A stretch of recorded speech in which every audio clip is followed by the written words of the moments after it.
and also in the website form, whereby the doctor, nurse, everyone will be able to get an intimation on a mobile. So we are currently shifting to the bring your own device rather than supplying the entire device, because we find that that change makes it easier for the doctors to enter. And also we have earlier we had a highly intensive system of entry where we capture most of the data. Now we have gone for a minimalistic data entry point so that only the basic things are calculated and rest can be entered after a later stage.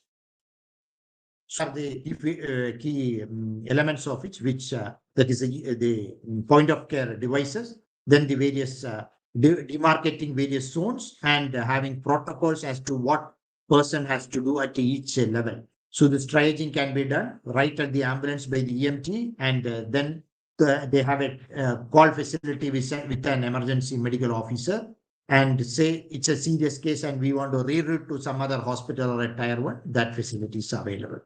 So this is the local, each area, the leadership under the ED professors has been set up. So they will coordinate with the specialists. And we have also created many specialist posts at this beyond the NMC norms, because purely by the NMC norms, even ED department is not a mandatory thing. However, the seeing that that is what citizens have been asking for, we have retained and gone ahead to see that specialist is expanded.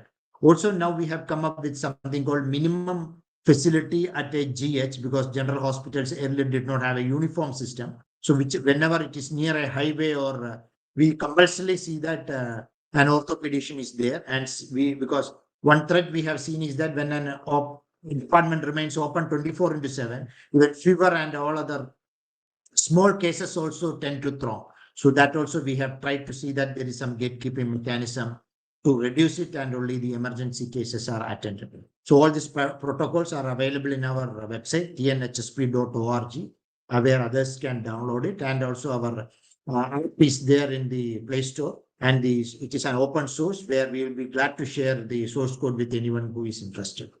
So this is an, I'll just try to switch on and show the website also on a live platform. Hope it's visible. You share visible article?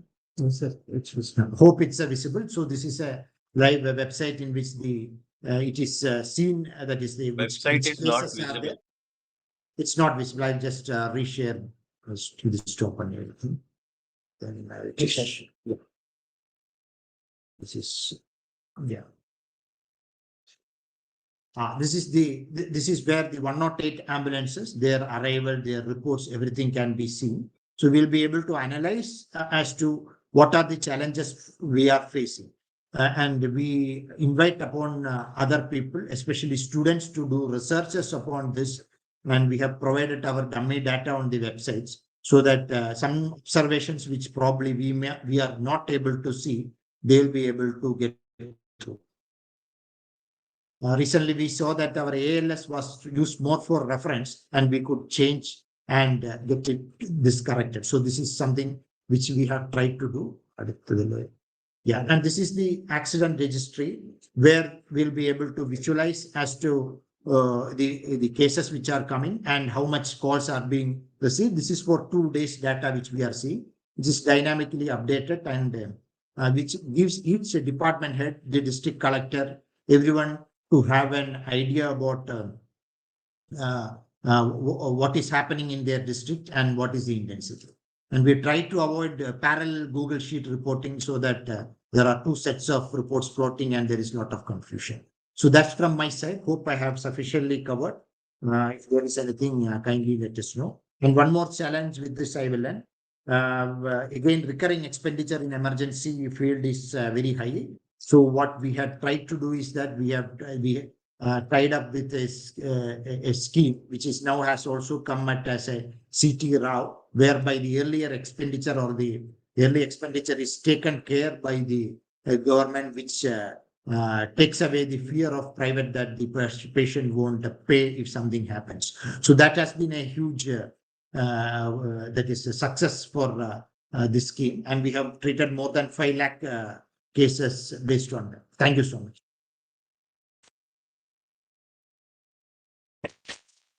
inspiring work. Thank you.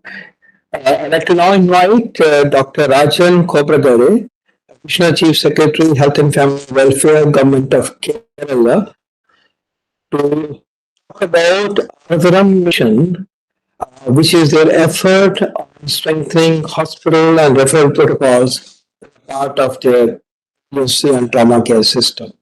Over to you, Dr. Rajan. Yeah. Good morning. Good morning, everybody. Good morning.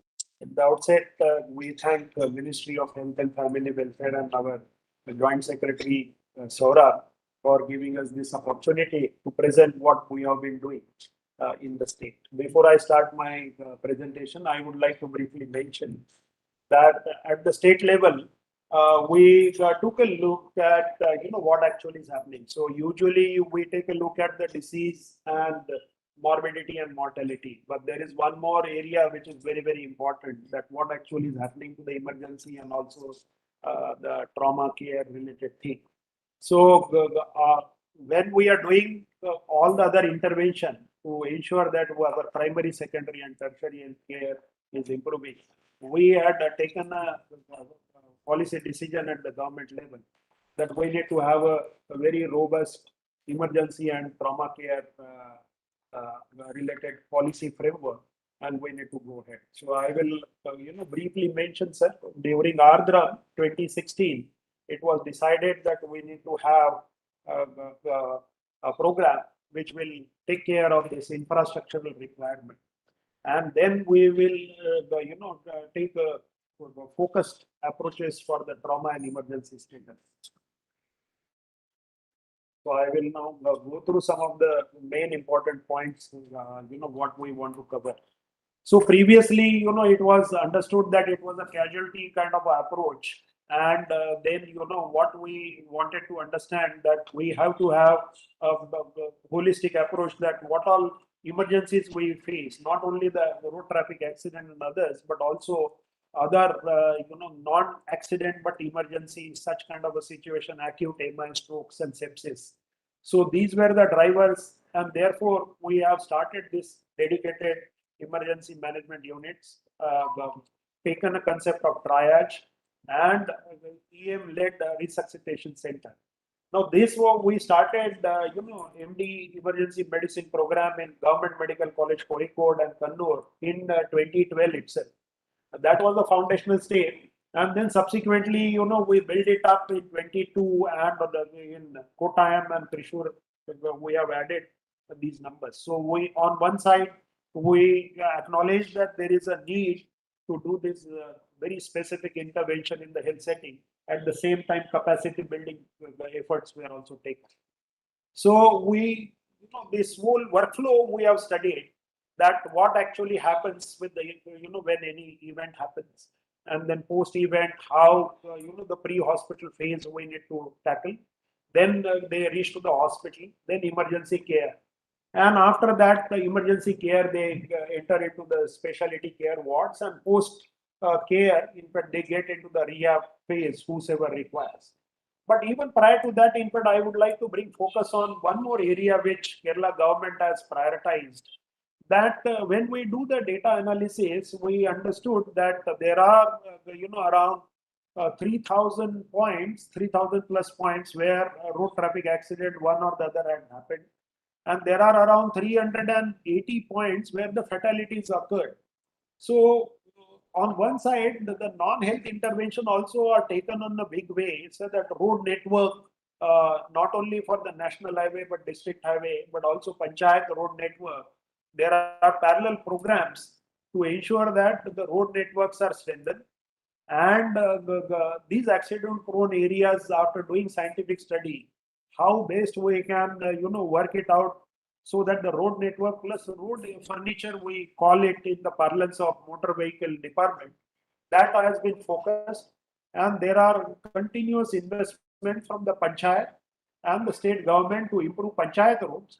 And wherever there are schemes, then through those schemes, PMGSY roads and all those we have been building. Now, of course, national highway with the partnership of NHAI, that has been, put to implementation. So on one side, the whole event should not occur. That kind of an intervention is also there. But I will be focusing on the hospital care related things.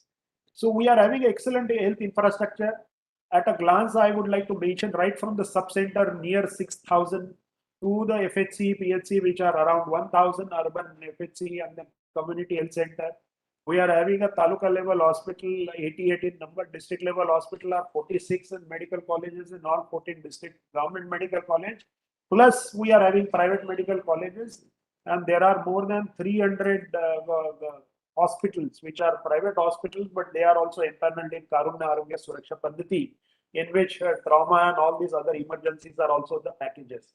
So with this extensive network of hospital, and these are some of our hospitals which we have recently built, right from our primary level hospital, secondary level hospital, and the tertiary level hospital, in fact, we can see. So now what we have done is in Trivandrum Medical College, the government of India, they have granted a center of excellence because of their work. And we are getting this under national program. These are the grants and we have put to use. So here we have done the tertiary hub for high level care, then training and registries, etc. That's what we are building. But the advantage of this approach was when we have done this, the COE in Thiruvananthapuram, we also expanded that into many other medical colleges, and we have built this, such kind of infrastructure in other medical colleges. And one of our medical college, I would like to show that. I will again go back. So with this kind of a center of excellence, when we built, now we are having a similar kind of a setup in Alapi, Kannur, Kozhikode, Thrissur, Ernakulam, and Kottayam. And we have done this expansion of emergency care wing into this hospital with a standardized triage system, unified protocol pathways, and the specialized emergency medicine-led staffing. Now, I would like to bring notice to all this August gathering that Kottayam Medical College has also got NABH accreditation for their emergency and trauma care department, and this is what we are encouraging to all the medical colleges, that this is the way we need to go forward. So I'll go back to my previous slide, which I wanted to show that how we have leveraged this center of excellence experience, and from the state government side, then we have evolved a system where we are having at the tertiary level this arrangements. We are also having a very excellent ambulance network. At this point of time, the integration is not there. What I mean by that is the DHS ambulance are there, under DHS, DME ambulance are there. Then we are having 108 ambulance. But we are also having ambulances from private sector and also from the civil society. So our future plan is that how we will have an integrated approach so that any event happening, then from that event, which is the nearest stabilization unit, and from that stabilization unit or direct unit, if at all it is required, it will come to the tertiary center. So that is in making. At present, it is not there, but at present, this ambulance fleet is providing all these things. So what are our performance indicators? Now, this is what the question when the government had taken a policy decision, that we annually, are having around 4,500 fatalities because of the RTA, and there are more than 80,000 registered accidents. So if we have to have a system in place, we need to bring it down over a period of time. And what is our turnaround time, response time? That if we say that in urban center, it is 12 to 15 minutes. In rural area, it is 15 to 30 minutes. And in difficult rural remote areas, it is 90 to 120 minutes. So these we, in a stated way, we wanted to further minimize by doing this excellent grid system of the ambulation, and at the same time engaging with the health institution. The nearest health institution should be tapped, and we need to do this matching. So that is what is the plan now, and this is what we are planning to do. So at a policy level, sir, this government approval of staffing, strategic investment, dedicated operation theaters, in-house, all these equipments, etc., that has been done. So my point, what I have done is in the two parts. The operational part, which is related to the hospital infrastructure plus next thing, I have asked my DME also to do the presentation regarding the other technicalities, and we will then, when time permits, we will also, get into the question answer session. So my colleague, Dr. Vishwanathan, will, do the other part of this presentation. Thank you very much, sir. So going forward, I would just like to mention that the modifications that has happened in the emergency department are in such a way that the patient will have a seamless flow inside the hospitals, and within the shortest time, that is the golden hour, all the necessary investigations and management happens in the center where it is designated. So as you can see, we have the red zone, green zone, yellow zone, and also we have a transit ward. This transit ward actually is where we keep the patients for up to 24 hours in the emergency room, where all the specialists attend, so that the specialist focus happens till the patients are stabilized, even in a tertiary care hospital, and then only shifted to the respective wards. And this is the cross section. This is the picture of the ward where we have 100 beds, and each bed has a multi-parameter monitor, and if a ventilator needs to be fixed, it can be done in the same ward. And this is the red zone, which is exclusively, though ours is an integrated facility, we have a red zone for trauma, where we rapidly wheeling patients are being attended to by all the specialists. All the specialists come to the same point, and decision is taken then and there, and the theater which is adjacent, so that there is no time lost between the door to the needle. So our earlier the door to needle time was around 4 hours, and now it has come to around 1 to 1.5 hours. Regarding this has been shown already. This is the emergency footfall across the medical colleges, which has the maximum patient load as far as a tertiary care facility is concerned. An average of 2.6 lakhs is what we see in major medical colleges like Trivandrum, Kottayam, Thrissur, Calicut, and of course Alappuzha. And other medical colleges are also, it's around 1 to 1.5 lakhs. And if you look at the number of emergency surgeries that are being performed over the period of time from 22 to 23 to 25, the emergency interventions are also happening at a higher rate. So which means that more patients are being saved and more morbidities are being reduced by timely interventions. And as a pilot initiative, we have now created, we have mapped the patient load across facilities. And this is one link. There are multiple links, but I'll just demonstrate one link from CHC to Medical College Trivandrum, where we had seen that at CHC level there are only stabilizing units. From the taluk headquarters level, general hospital level, up to medical colleges, we are having emergency interventions. So they don't from taluk headquarters level, they function as a 24-hour hospital for emergency care. And of course, the load in a medical college is reduced only because the loads are shared at General Hospital Trivandrum, Neyyathingara, and Taluk Headquarters Hospital at Tatigal. So if you look at the total numbers, it exceeds more than 2,000 per day, and only 1,000 comes to a major tertiary hospital. And this is one government order that has come out recently as if you look at the date at 9/11/2025, where a two-way referral and background system has been put in place, so that the centers and the facilities won't get choked for the want of space. So the patient is getting, even at a tertiary level, if they get the proper care, they are referred back to a major taluk or district level hospital. And therefore, now coming to the other management of STEMI, sepsis, and stroke, we have dedicated pathways, the stroke, the STEMI, and sepsis pathways, to reduce the time of intervention. In the burden at one location in Trivandrum, we have about 100 to 130 per 1 lakh population. That is our stroke burden. The interventions are being done in a high volume way in Trivandrum Medical College. About 165 thrombolysis happens in major medical colleges. But to be very specific, we have this thrombolysis on a telemedicine platform through a dedicated hub and spoke model from peripheral hospitals also, in case that the arrival time will be delayed for more than 4 hours in a case of stroke. The thrombolysis is done initially at a peripheral center, and the patient is referred to a major hospital, depending on the requirement.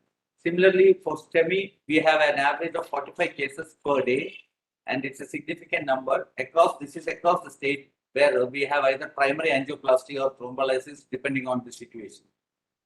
Now, the other transformation that we are looking at is the digital backbone for all this, right from the registration to disposition, so that the patient is tracked along and there is no missing of the patient anywhere in the pathway. So we have we are implementing this radio frequency RF tags, so that the patient tagging can be monitored along the, even within the hospital. If there is some delay, we can monitor the situation.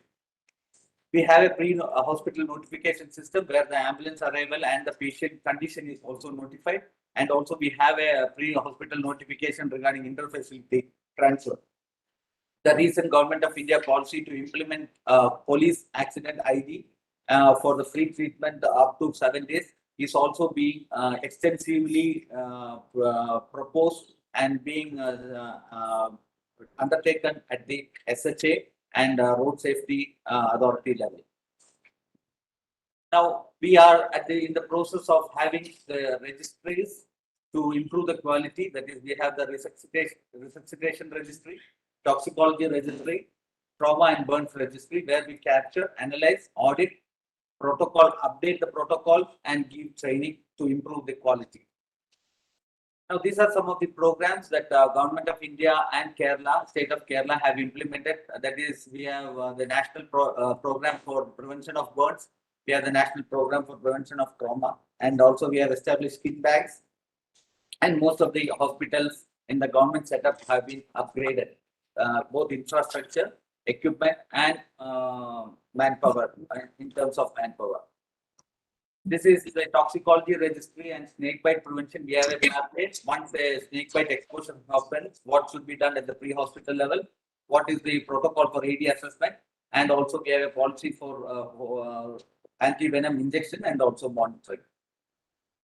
Now, to build a sustainable workforce, we are also expanding our emergency medicine department, and new postgraduate programs are also introduced. This year we have got about 12 seats for emergency medicine across medical colleges. And similarly, we are also in the process of starting BSc EMT courses and also providing emergency nurse training.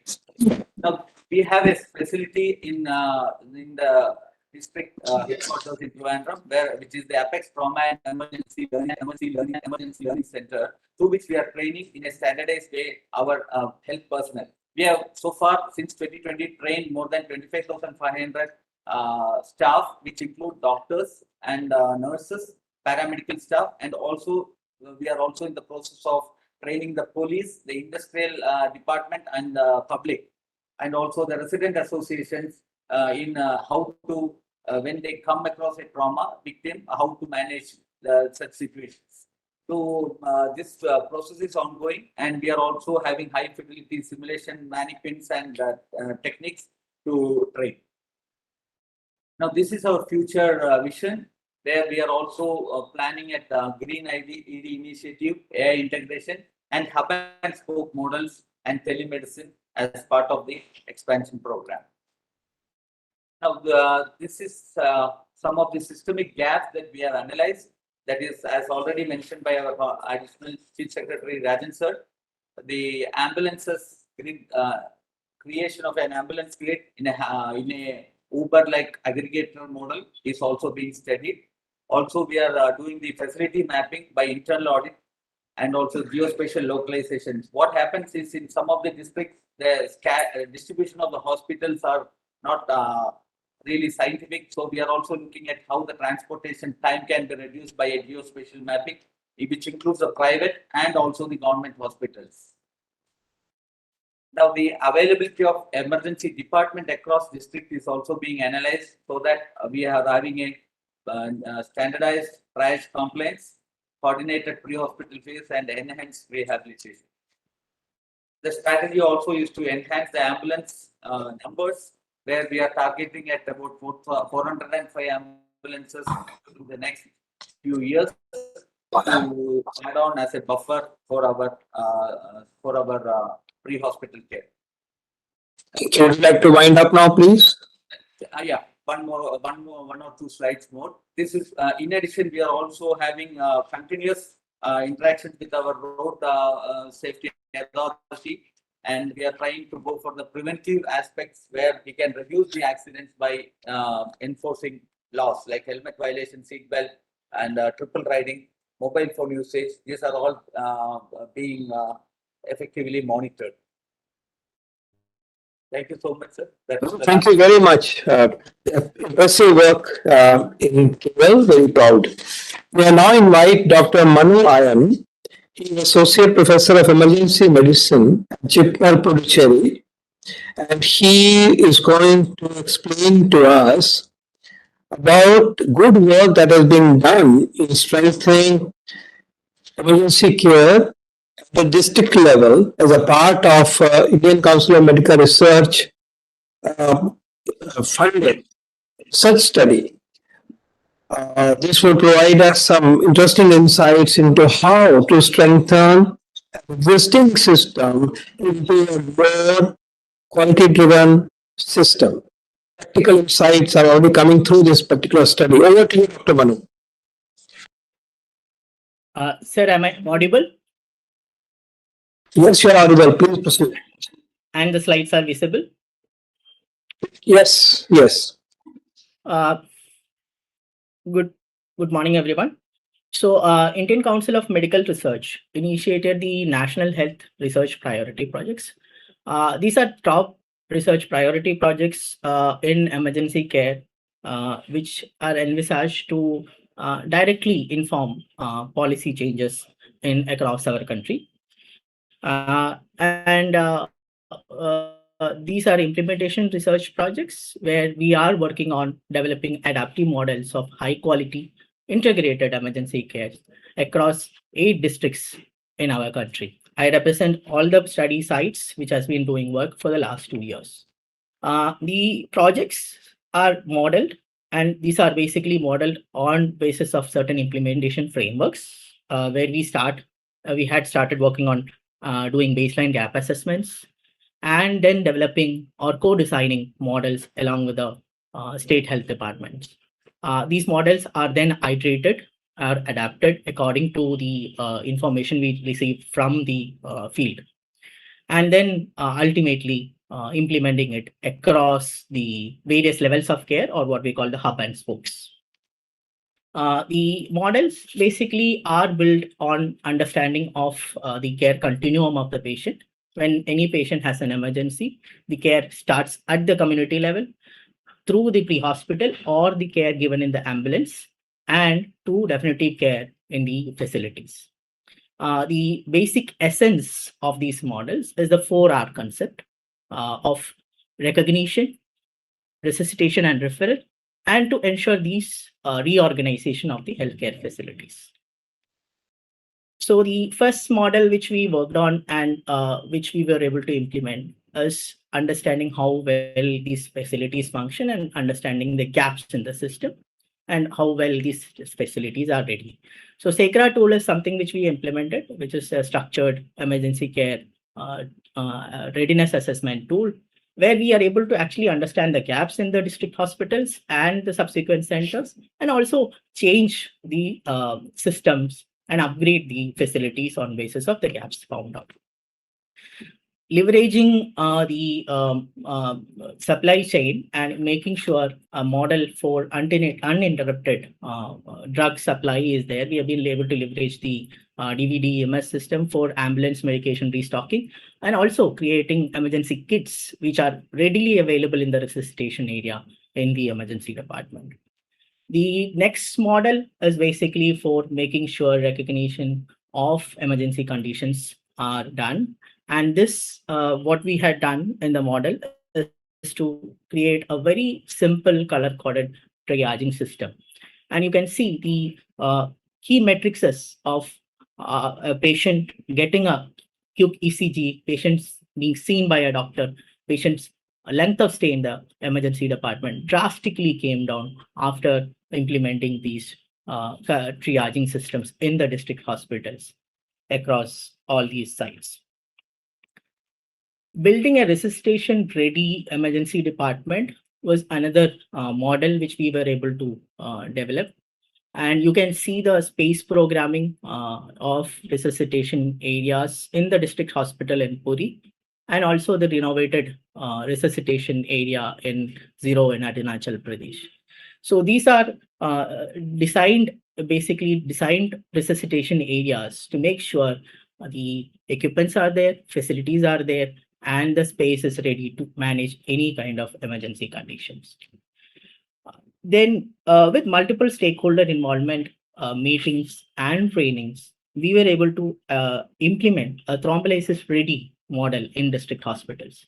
So, the models at DH Ayodhya and DH Vidisha in Madhya Pradesh, we were able to actually bring up from zero thrombolysis to considerable amount of thrombolysis in these district hospitals. Apart from reorganizing the facilities, we understood that unless we have operational workflows or standard operating procedures, this doesn't work out. So we have been able to do this nationally, and from nationally we had co-designed it at district level. And these are levels, or these are SOPs created for each of these facilities based on the facility capability or facilities readiness. And these levels basically help each facility to use as a guide for managing any emergency conditions. Now, process engineering and mapping patients is one of the major pillars in delivering key quality metrics or quality care in emergency departments. What we found was these key performance indicators were actually lacking across the districts. And one of the models which we were able to implement is capturing these KPIs using monthly format and then having a dashboard basically to understand whether these captures are occurring or not. Now, some of these patients in district hospitals will require further care, will require interfacility transfers, and that's where the 4th R or referral comes in. What we did was we did geospatial mapping and club the data of the readiness assessment of these centers. So this ensures that the right patient goes to the right location for right care. We have been working on models for digital models for improving emergency care, and one of it is the Hub and Spoke app or the Code EMR app, which has been developed for helping doing teleconsultations and also for interfacility transfers. Rapid referral is something which I was talking about in the first 4R concepts. And this again, through a smart dispatch system and strengthening the command center, we were able to achieve. This is another model which we could actually ensure interfacility transfers and rapid referrals. One of the key turning points for the in the governance model for emergency care was setting up state level and district level committees. These committees basically steer, making sure that key performance indicators are monitored, SOPs are implemented, and right care is delivered, and interfacility transfers are appropriately done. So these committees meet regularly, monthly meetings are done, and these are bolstered at the level of district and at the state level to ensure our models were actually rightly performing. So coming to delivering integrated emergency care, if you look at district hospitals, the model should focus on policy, processes, protocols, and performance indicators. To conclude, I would thank and congratulate all the state governments who had taken the leadership. We started working 2 years back, taken the leadership to implement these models across the district hospitals and THCs and CHCs across the country. Thank you, sir. Well, thank you very much, Dr. Manu. So very systematic work. I think for the audience today, you can see that the value, we cannot recognize the value of implementation research and bringing about change within the existing system through participation of the stakeholders at the district level and fascinating to see that over a very short period of time, studying thrombolysis is instituted in the existing system in a particular district. Fascinating. And also the digital tools that have been brought about, the KPIs, extremely useful experience that will be used is ready for incorporation into the implementation plan triggered by the budget announcement. Thank you very much and congratulations to you and the entire team, Dr. Bai, and everybody else, and your work spanning from Arunachal Pradesh to Puri to Ayodhya. Great sites. We are very extremely valuable information that you brought about brings in the, as I said, the purpose and the utility and the impact of systematic research. And thanks also to ICMR. With these three presentations, we now move to the next segment, which is predominantly on the pre-hospital readiness at care. And here, I would now invite Shri Prashant Lokhandeji. He is our Joint Secretary in Ministry of Home Affairs to tell us about the integration with emergency response support system through the 112 integration. Over to you, Prashantji. Over to you. Thank you. I'm here, sir. I'm here, sir. I could connect. Am I audible, sir? Yes, you are. Thank you. I'll just take 2-3 minutes to brief about ERSS system, sir. The emergency response support system, it was launched by MHA in 2018. And since then, sir, it has emerged as a very robust system providing emergency support during the golden hours, sir. Sir, as on today, I'm happy to inform that 98% of all districts are covered, except few districts of Chhattisgarh. Entire country has been covered under ERSS, sir. And we have 45 emergency response centers with 3,800 call takers and around 33,000 emergency response vehicles fitted with MDT, sir. Sir, in the year 2025, we received around 14 crore calls, sir, out of which 2.35 crore calls were actionable. That means, sir, we are answering 65,000 actionable calls per day, sir, under ERSS.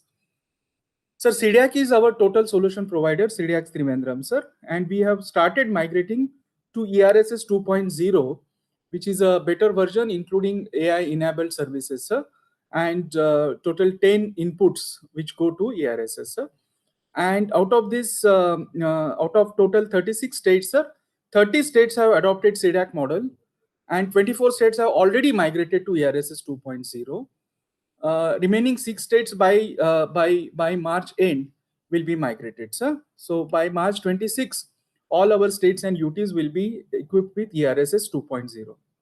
So the key of our success is actually seamless integration of all our emergency services such as fire, police, and ambulances, sir. Our data indicates that as on February 2026, in 21 states and UTs, ambulance service is integrated with 112 through API, sir, and balance 15 are still going in a manual mode, sir.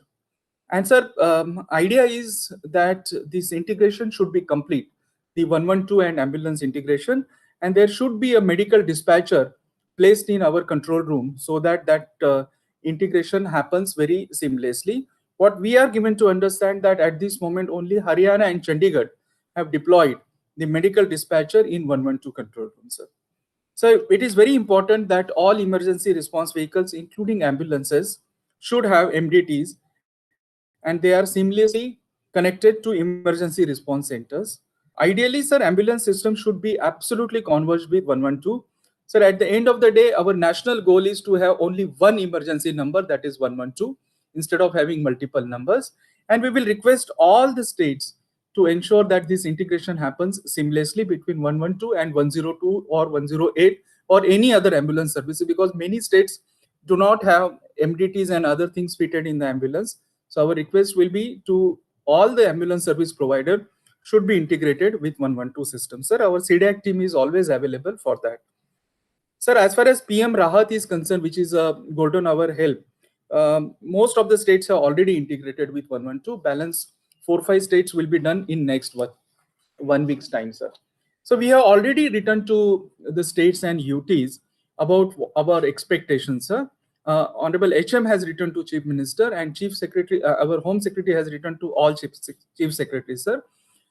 Basic first thing what we have requested to all the state governments to ensure complete integration of all emergencies, police, fire, disaster, ambulance, MORTH, railways, and move towards a single nationwide emergency number 112, sir.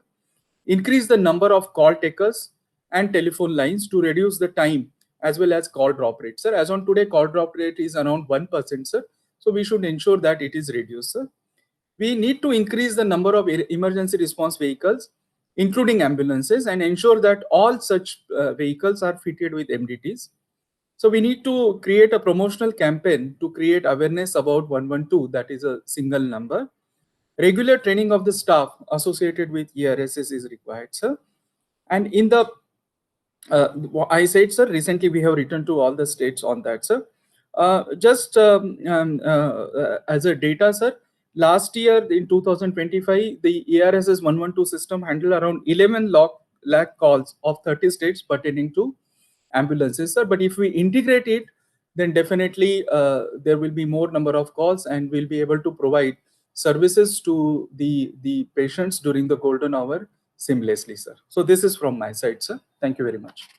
Thank you very much, Shyamji. Thank you indeed. And I wish to inform the participants of this webinar that this infrastructure and the system that have been created under ERSS, which is the Emergency Response Support System, linked to the 112 calling number, is a fascinating development, and I'm so happy that most of the states have now built their system.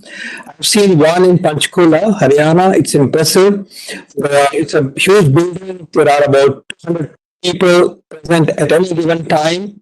The online, online availability of information is so granular. You can see an ambulance moving in real time through the GPS on a big screen. So clearly compliments to you for bringing this system to the nation. As you correctly said, if I should now consider how we integrate the ambulance calling ambulance system through to this work. This will be one of the important pillars of our future emergency and trauma care system, for which the work needs to be done, which we solicit suggestion as well as participation. Thank you so very much. I now request Shri Subhash Gaur, Saurabh Gaur, apologies, Shri Saurabh Gaurji, Secretary Health, Medical and Family Welfare, Andhra Pradesh, to tell us about centralized emergency response system in the state of Andhra. Over to you, Saurabh. For the opportunity today. I would quickly take you through the deck of the emergency transport system that we are running in Andhra Pradesh, and I would request the team to put it up, or if there's a problem, I'll share it from my side. Just 1 second. We will share from here slightly. So I've shared it, sir. If it is visible, then I can proceed. Just give us a moment. Can you see it, Saurabh? Is it, if you can? Can you see it? We are able to see now. It is visible, sir. I'll go ahead with this one. Is this visible to you, Saurabh? Yes, sir. Okay, please proceed. Thank you. So, sir, Andhra Pradesh, the combined state of Andhra Pradesh was the first to launch 108 ambulance system in 2005. And we have a rich history of running this emergency response infrastructure in form of ambulances as well as a call center. The call center, at that time, it was started in 2005. It was located in Hyderabad. It was launched with 70 ambulances in 4 cities. Today, after the separation of state also, both the states have been running this, but we have our own instances of we call them 108 ambulances, and which is supported by an emergency response center. It is run in a PPP mode, so it's not government owned completely. The assets are owned by government, but the operations are handed over to a partner. And there is a 100-seat operation that runs 24/7.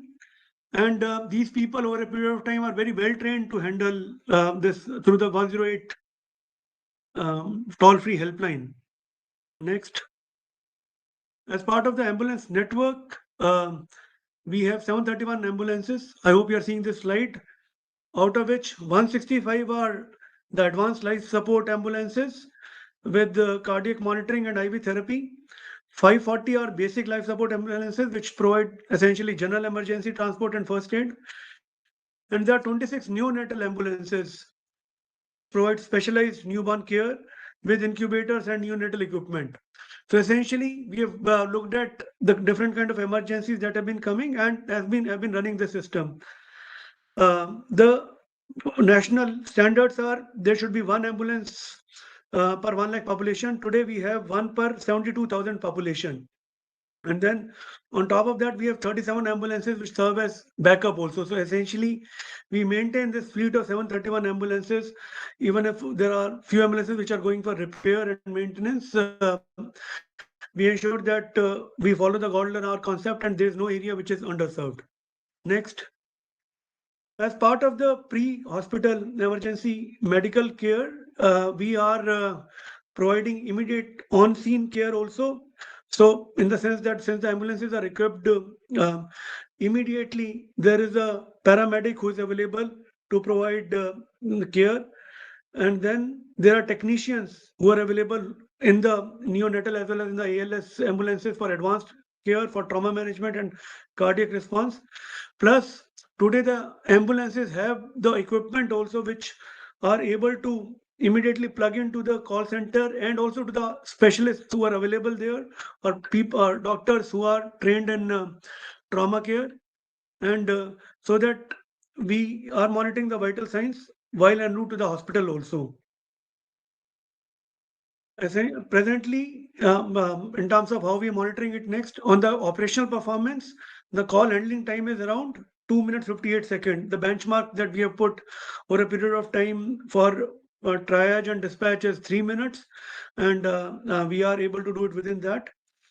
The golden hour compliance within 60 minutes is 95%, which is actually, it's covered well in the media also here, and generally the public representatives also over a period of time, the demand keeps on coming that have more, they are usually very supportive of this, and we hardly get any complaints. Obviously, the other issue is that they keep on saying that we can expand the network even further. In terms of the stratified response outcome for urban areas against an 18-minute target, on an average, we have 17.39 minutes. This is because of greater proximity to hospitals. In rural areas, against 23-minute target, we are doing it in 21.36 minutes. And in tribal area, we are doing it against 33-minute target. We are doing it in 29.30 minutes. And we are now inducting new ambulances. Anytime there is under a CSR mode also, if people are giving ambulances, we are inducting them also as a part of that. We are not counting those, but essentially providing the same call center services is what we do. Even though the operation and management may be handled by the other parties who are joining us through the CSR initiative. I talked about this, essentially about the call received and triage. The next slide on so the coordination between the response center and the field operations. The moment the call is received, there's a GPS-based assignment that happens. The real-time monitoring of call happens. This is what happens in the response center. That's the call center, and in field, immediately the medical care gets initialized, and apart from the transport, a protocol for handing over to the hospital, just like earlier my senior colleague from Kerala, sir, had explained, Dr. Rajan sir. So similarly, we have a similar system where we have a proper procedure for handing it over to the hospital. Next. Sir, I think this is a bit of a repetition only, but I believe the 48-hour follow-up, apart from the golden hour response, the call center is also responsible for 48-hour follow-up of the patient who has been referred, who has traveled in a 108 ambulance. And then there are quality controls which are happening, and IVRS feedback after the patient had been discharged in terms of the satisfaction of the patient or the caregivers in the home. Their feedback is also taken into account. Next. So essentially, this is what is happening in terms of the scale and the impact. I will time permitting, I'll take you through a dashboard also quickly. But in terms of future plans, we are now bringing the voice assistant in the call center to optimize the ambulance allocation. Since lot of data is there, the predictive maintenance of ambulances also, before they break down, which ambulances should be called to the shed is taken care. And then the route optimization, the real-time vehicle health monitoring, all these as part of fleet monitoring, and the logistics management exercise is being done. The data analytics and decision support system in terms of where do we put what kind of life support centers, what kind of resource allocation needs to be done is now available to us when we are planning for the next round of trauma care centers, right into Government of India or planning on our own. We use this data. We are doing the public awareness campaigns also in terms of basic life support. So through our women volunteers as part of self-help groups, them getting trained in at least immediately, suppose there is accident on the site, what kind of life support can be provided to them is being taken care of. Then, sir, this is important, the smart ambulances with IoT. Now we are looking at, we did a MedTech challenge, getting those IoT devices which can actually improve upon the vital management and the vital recording. We are going to equip 20 such ambulances from some of the participants who had come as a part of the emergency management MedTech challenge, putting some point of care devices so that today we can monitor them and then ensure that they've been taken to the right kind of a facility also. And then it is all integrated to the Sanjeevani platform in terms of our overall, the digital backbone of healthcare that we have. So this is what I wanted to showcase, sir. Apart from that, I actually have one more. I'll just quickly take you through the dashboard also, sir. This is on the. So this is the dashboard, the live dashboard of our system. 731 ambulances which are on road, 213 are serving. These are the emergencies that have been attended today. 1095 have been attended, the remaining are being attended to. This is the call handling time. This is real-time information, the reach time in different areas, and the top emergencies that are being taken care. So, for example, we can actually avoid some of this because now, because it has become a convenience, even for regular antenatal checkup also, sometimes women keep on calling. We discourage that, but sometimes because of public discourse, it may not be entirely possible. But the other part is pregnancy, road traffic accident, cardiac pain, trauma, unconsciousness, and so on and so forth. The ambulances get assigned. We are closely monitoring which ambulances go to private facilities and to public health facilities also. And taking care of the patient preferences also to that extent. This is the line operations map. I'll go to some random ambulance, for example, this one is idle, but this one is the one which is moving, for example.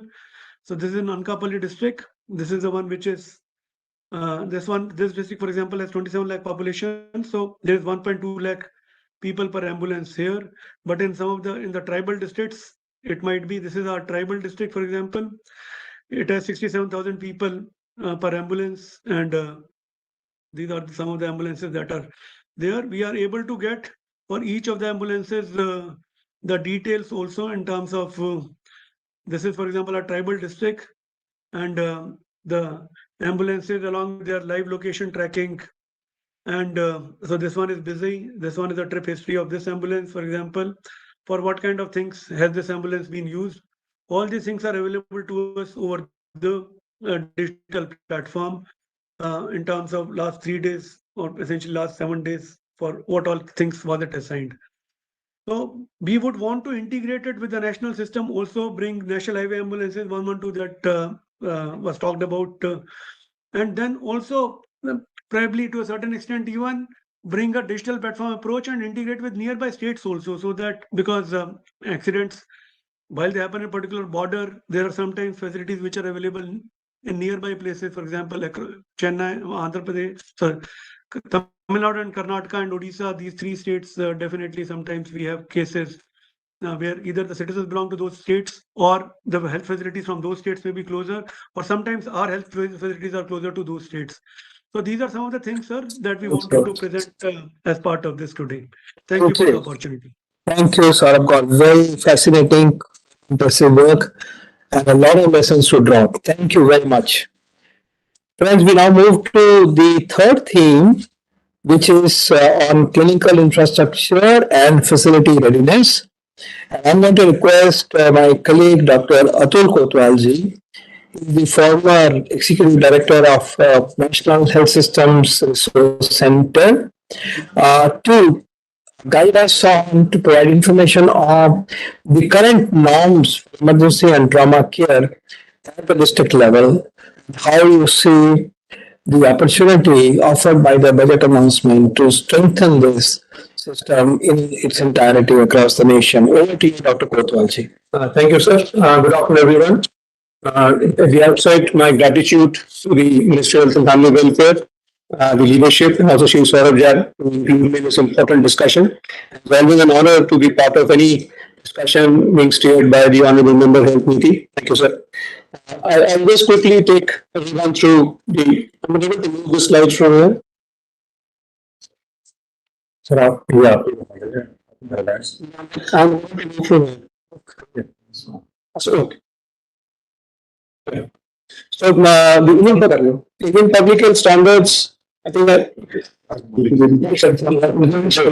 Yeah, okay. So, I hope my slides are visible when I'm moving. Yes, sir. Thank you. Thank you. So, Indian Public Health Standards of 2012 were revised in the year 2022 because of the transition from MDGs to SDGs and also National Policy 2017, and several Government of India initiatives which have been shown here in a move towards universal health coverage. The objectives of the IPHS are to provide a uniform benchmark for high quality services that are accountable and responsive and sensitive to the needs of the community. They also minimum assured essential and desirable service standards.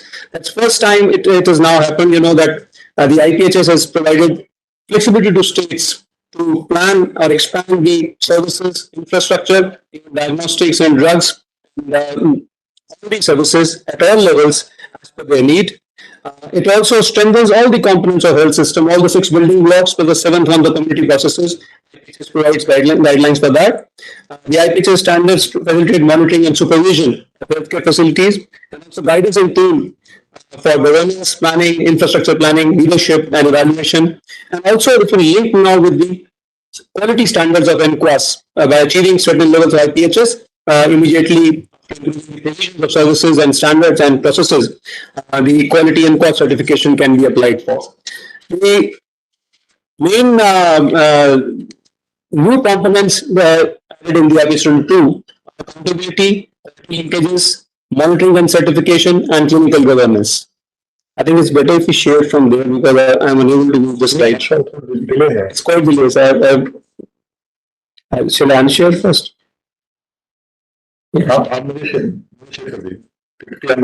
Sir.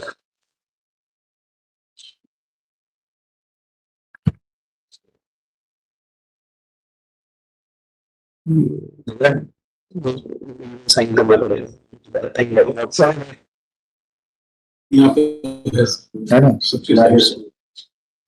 And I see what is starting on lessons. Sir, I'll try sharing again. Let me see if it moves this time. Sorry.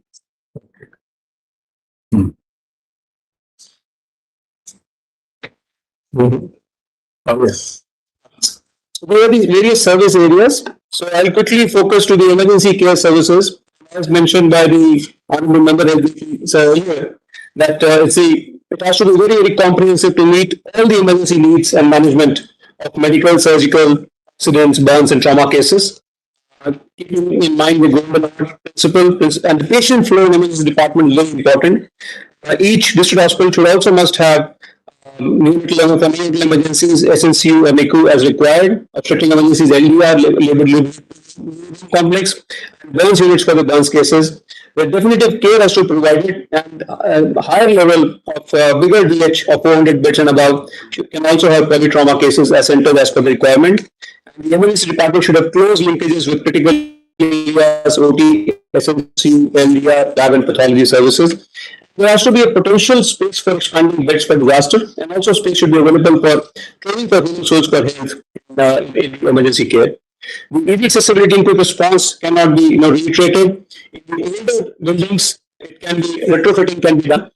The minimum pledge has to be there from planning stage. Distinct entity should be there for emergency department. Minimum time loss for resuscitation emergency management. Easy approach and access for ambulances and space for free passage. Stretchers, wheelchairs should be available immediately at the designated area at the entrance.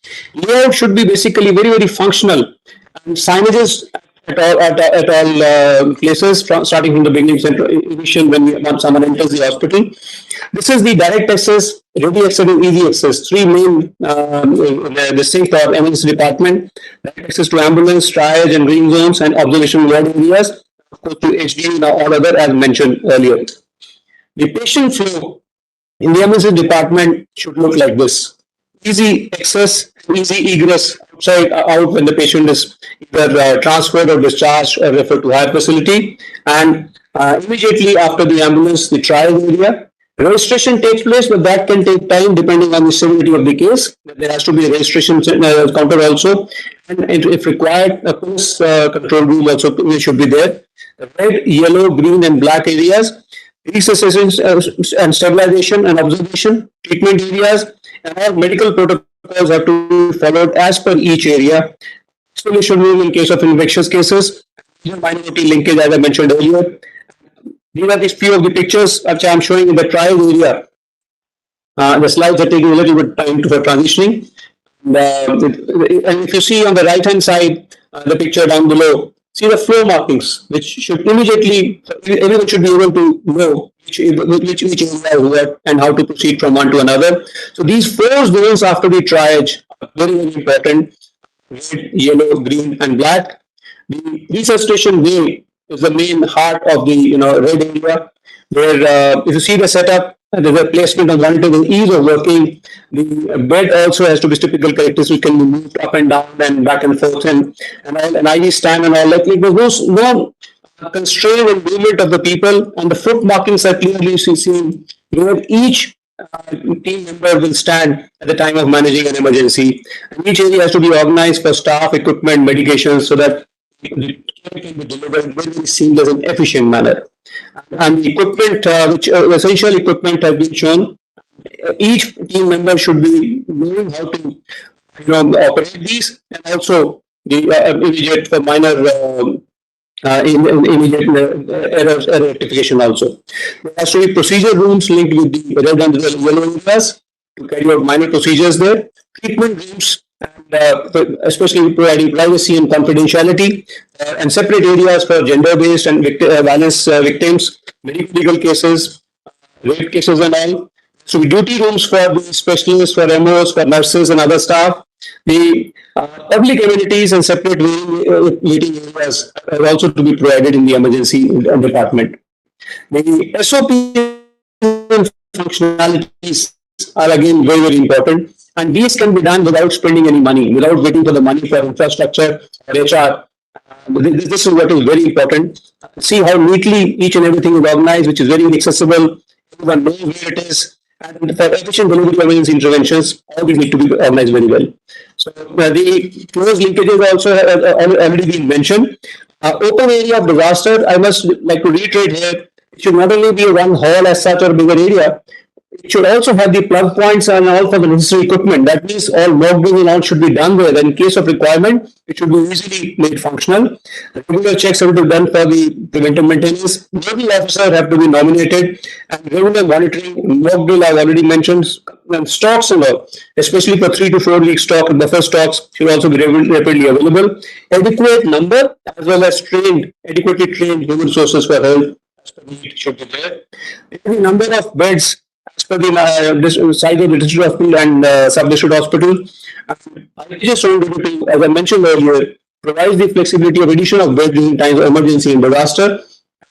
Also, if bed occupancy rate is more than 70%, states can always then plan for increasing the number of beds. The separate area for registration, drug dispensation, all should also be there in addition to these earmarked beds. Even for SNCU, NICU and burns unit. Number of beds have been written in the IPHS. The emergency, if you see the second row of the table down below, each emergency department or emergency wing has to have one emergency OT attached with it. Coming to the human resources for health, these are the number of specialists, medical officers, staff nurses, as well as cleaning staff, which is there as per the public standard.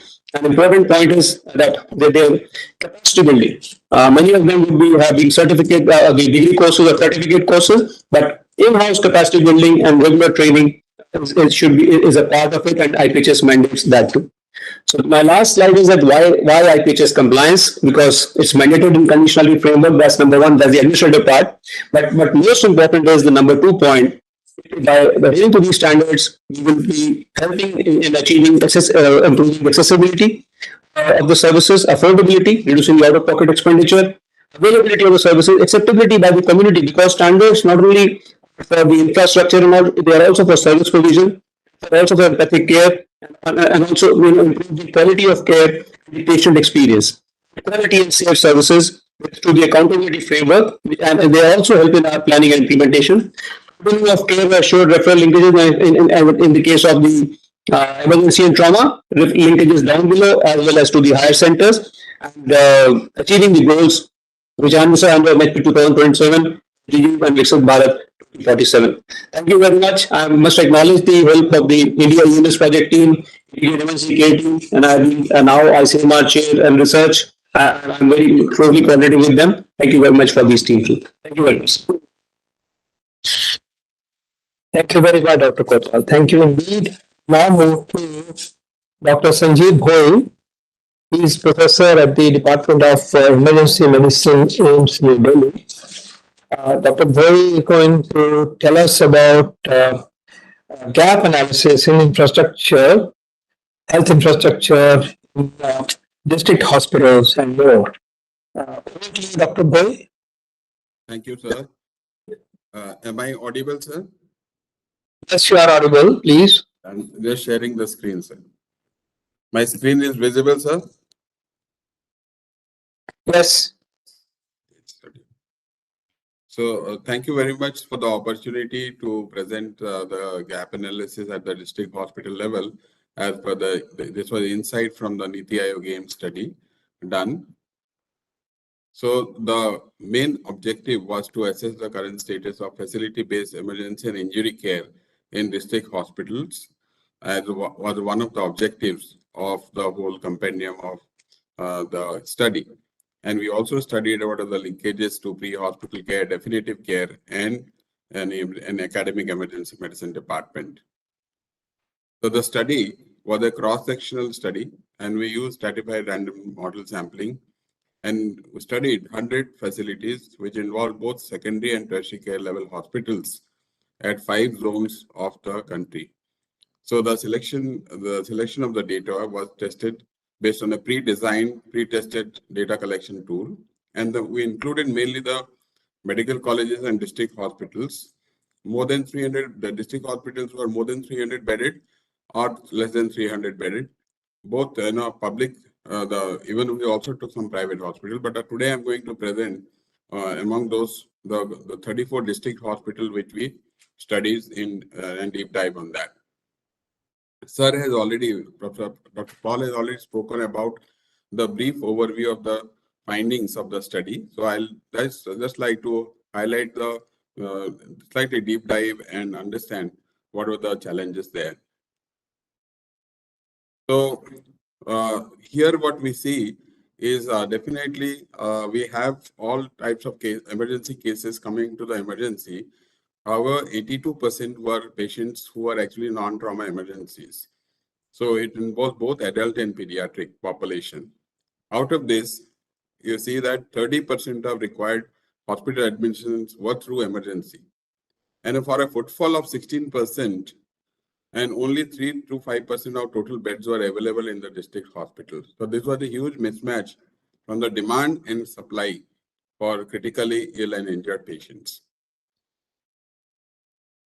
When you look at that, the enabling environment, whether it is there in the district hospital emergency it was actually functioning like a casualty, the old style casualty in most of the district hospitals.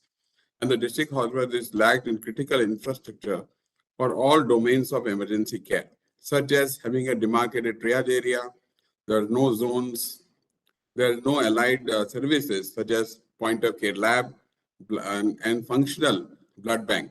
Services were there, some of the blood banks, they were there till 2 o'clock, and after that it was not functional. So the functionality was a core issue here. Now, sick patients, actually they may require emergency operative service or they require an ICU.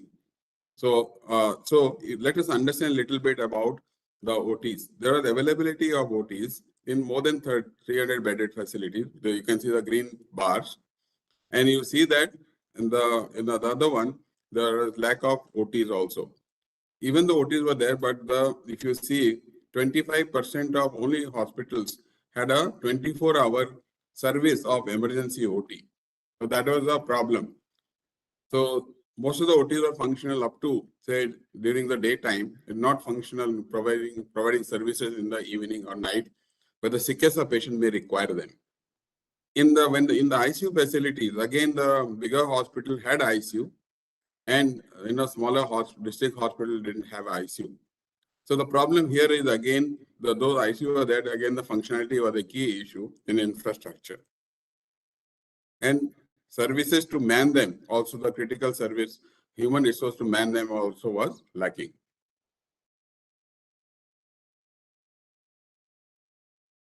Yeah. So here there are critical gaps in the HR. There are no dedicated emergency department doctors, nurses, specialist cadre, or trained EMTs present in the emergency department. And it was again, when we saw the staff available as per 100 patients, as per the norms, there are shortfalls in all cadres of healthcare, including allied services, lab technicians. So one more thing I'd like to say is, though there was deficiency in the human resource, the available human resource which was present, they were not trained in emergency care, neither the doctors, nurses, or paramedics. Now coming to the deficiency, there are deficiency in equipment, supplies such as most of the places, the complete set of resuscitation drugs were missing in these district hospitals, even though essential medication were available in all the facilities.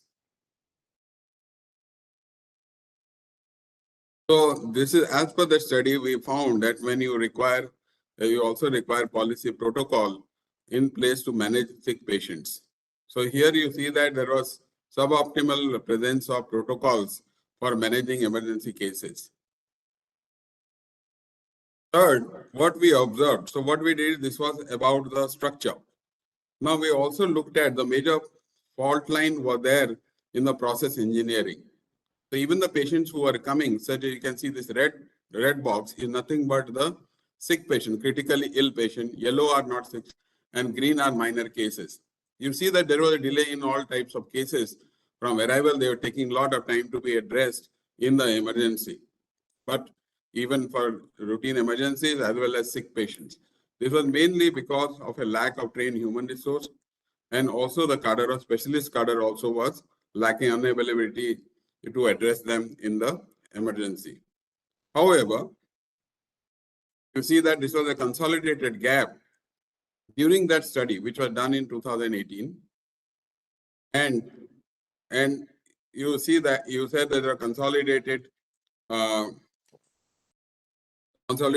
gaps. That's why I said this is during the pre-COVID domain. We did this study 2018. That time there was a lack of infrastructure, human resource, dedicated equipment, resuscitation drugs, policy protocol, critical care services, and linkages to pre-hospital care and data surveillance. However, in the recent, there was last 2 years NHSRC did a study, and they also looked at whether the functionality, the availability of this function, this HR equipment and supplies. And again, the study highlighted that there was improvement in the equipment and supplies and infrastructure. They worked on that. But however, the functionality is a key issue. Though there is improvement, but there is a lot to be desired. So the key recommendation which came out from that study was to have an integrated emergency and trauma care system, have standardized nationwide protocols, SOP, for both triage, care, referral, fill the gaps, as per standards, which Dr. Kotwal pointed out.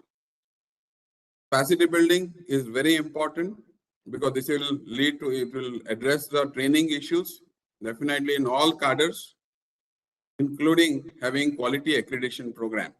It has been also shown in our study, those facilities which had quality accreditation performed well from non-accredited facilities. There is a strong need for using technology-enabled solutions such as tele-stroke program, tele-MI program, and other systems. So for giving round-the-clock service. Academic programs has really made a difference in the realms of emergency care. It is well known, and if you see that the current status of academic emergency medicine program, if you see high-income countries, especially as per the American College of Emergency Physicians report 2023, so they brought out report of all more than 170 countries. High-income group, they had 18 trained physician, EM trained physician per 1 lakh population. When compared to, if you see LMIC, it was 0.3 per 1 lakh population. And if you see India, as per 2023, it is 0.07 per 1 lakh population. So you see there is a huge gap in addressing this. So for this, they recommended, this group, the group recommended that at least in the LMICs, you should have one emergency physician, trained emergency physicians per 1 lakh population. So that means that we need at least, so you can understand based on our population, what will be our need. Presently, as per the data, at least we have 496 MD emergency medicine program running in 154 medical college, 347 DNB emergency medicine programs in 128 institutes. So that means a total of 843 trained seats are there for offer. So this needs to be filled, and obviously they require dedicated funding. That's why we're talking about. It's very nice to hear, and have an IT-enabled system. So this is all about the recommendation from that study. Thank you, sir. Thank you very much, Dr. Bhoi. Thank you indeed. Thank you. Friends, you can see that though the study is 2018 study, but it gives insights into the major gaps. And if you do a systematic gap analysis at our district hospitals, then a systematic approach can be taken to fill those gaps, and using the budget announcements, resources that will follow the budget announcement. So this process is useful. Some of the tools that you developed can be updated for use for the future work as well. So thank you very much indeed. With this, we'll now move to the next segment 4, which is on academic expansion and capacity development. And I'm going to request my colleague present in the room here, Dr. Meena Vajpayee, Executive Director, National Board of Examinations, Medical Sciences, and former professor and head, Department of Pediatric Surgery at AIIMS. Dr. Meena Vajpayee, please tell us about the human resource pipeline at the specialty level in emergency medicine. Thank you very much, sir. First of all, I would like to thank you for allowing me to make the presentation on behalf of the National Board, its President, Professor Abhijat Sheth, and my friend here, Dr. Mr. Saurabh Jain, Joint Secretary, Ministry of Health and Family Welfare, to present these data, which are very relevant because we have heard the previous speakers talking about a variety of sort of roadmaps which would need to be converged into how we can improvise on emergency medicine and trauma care.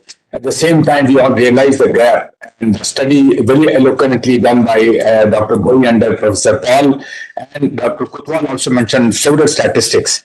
So basically, the National Board of Examination, I will briefly tell you its mandate. Next slide, please. Is to conduct the entrance examination for the medical graduates to enter into specialty subjects.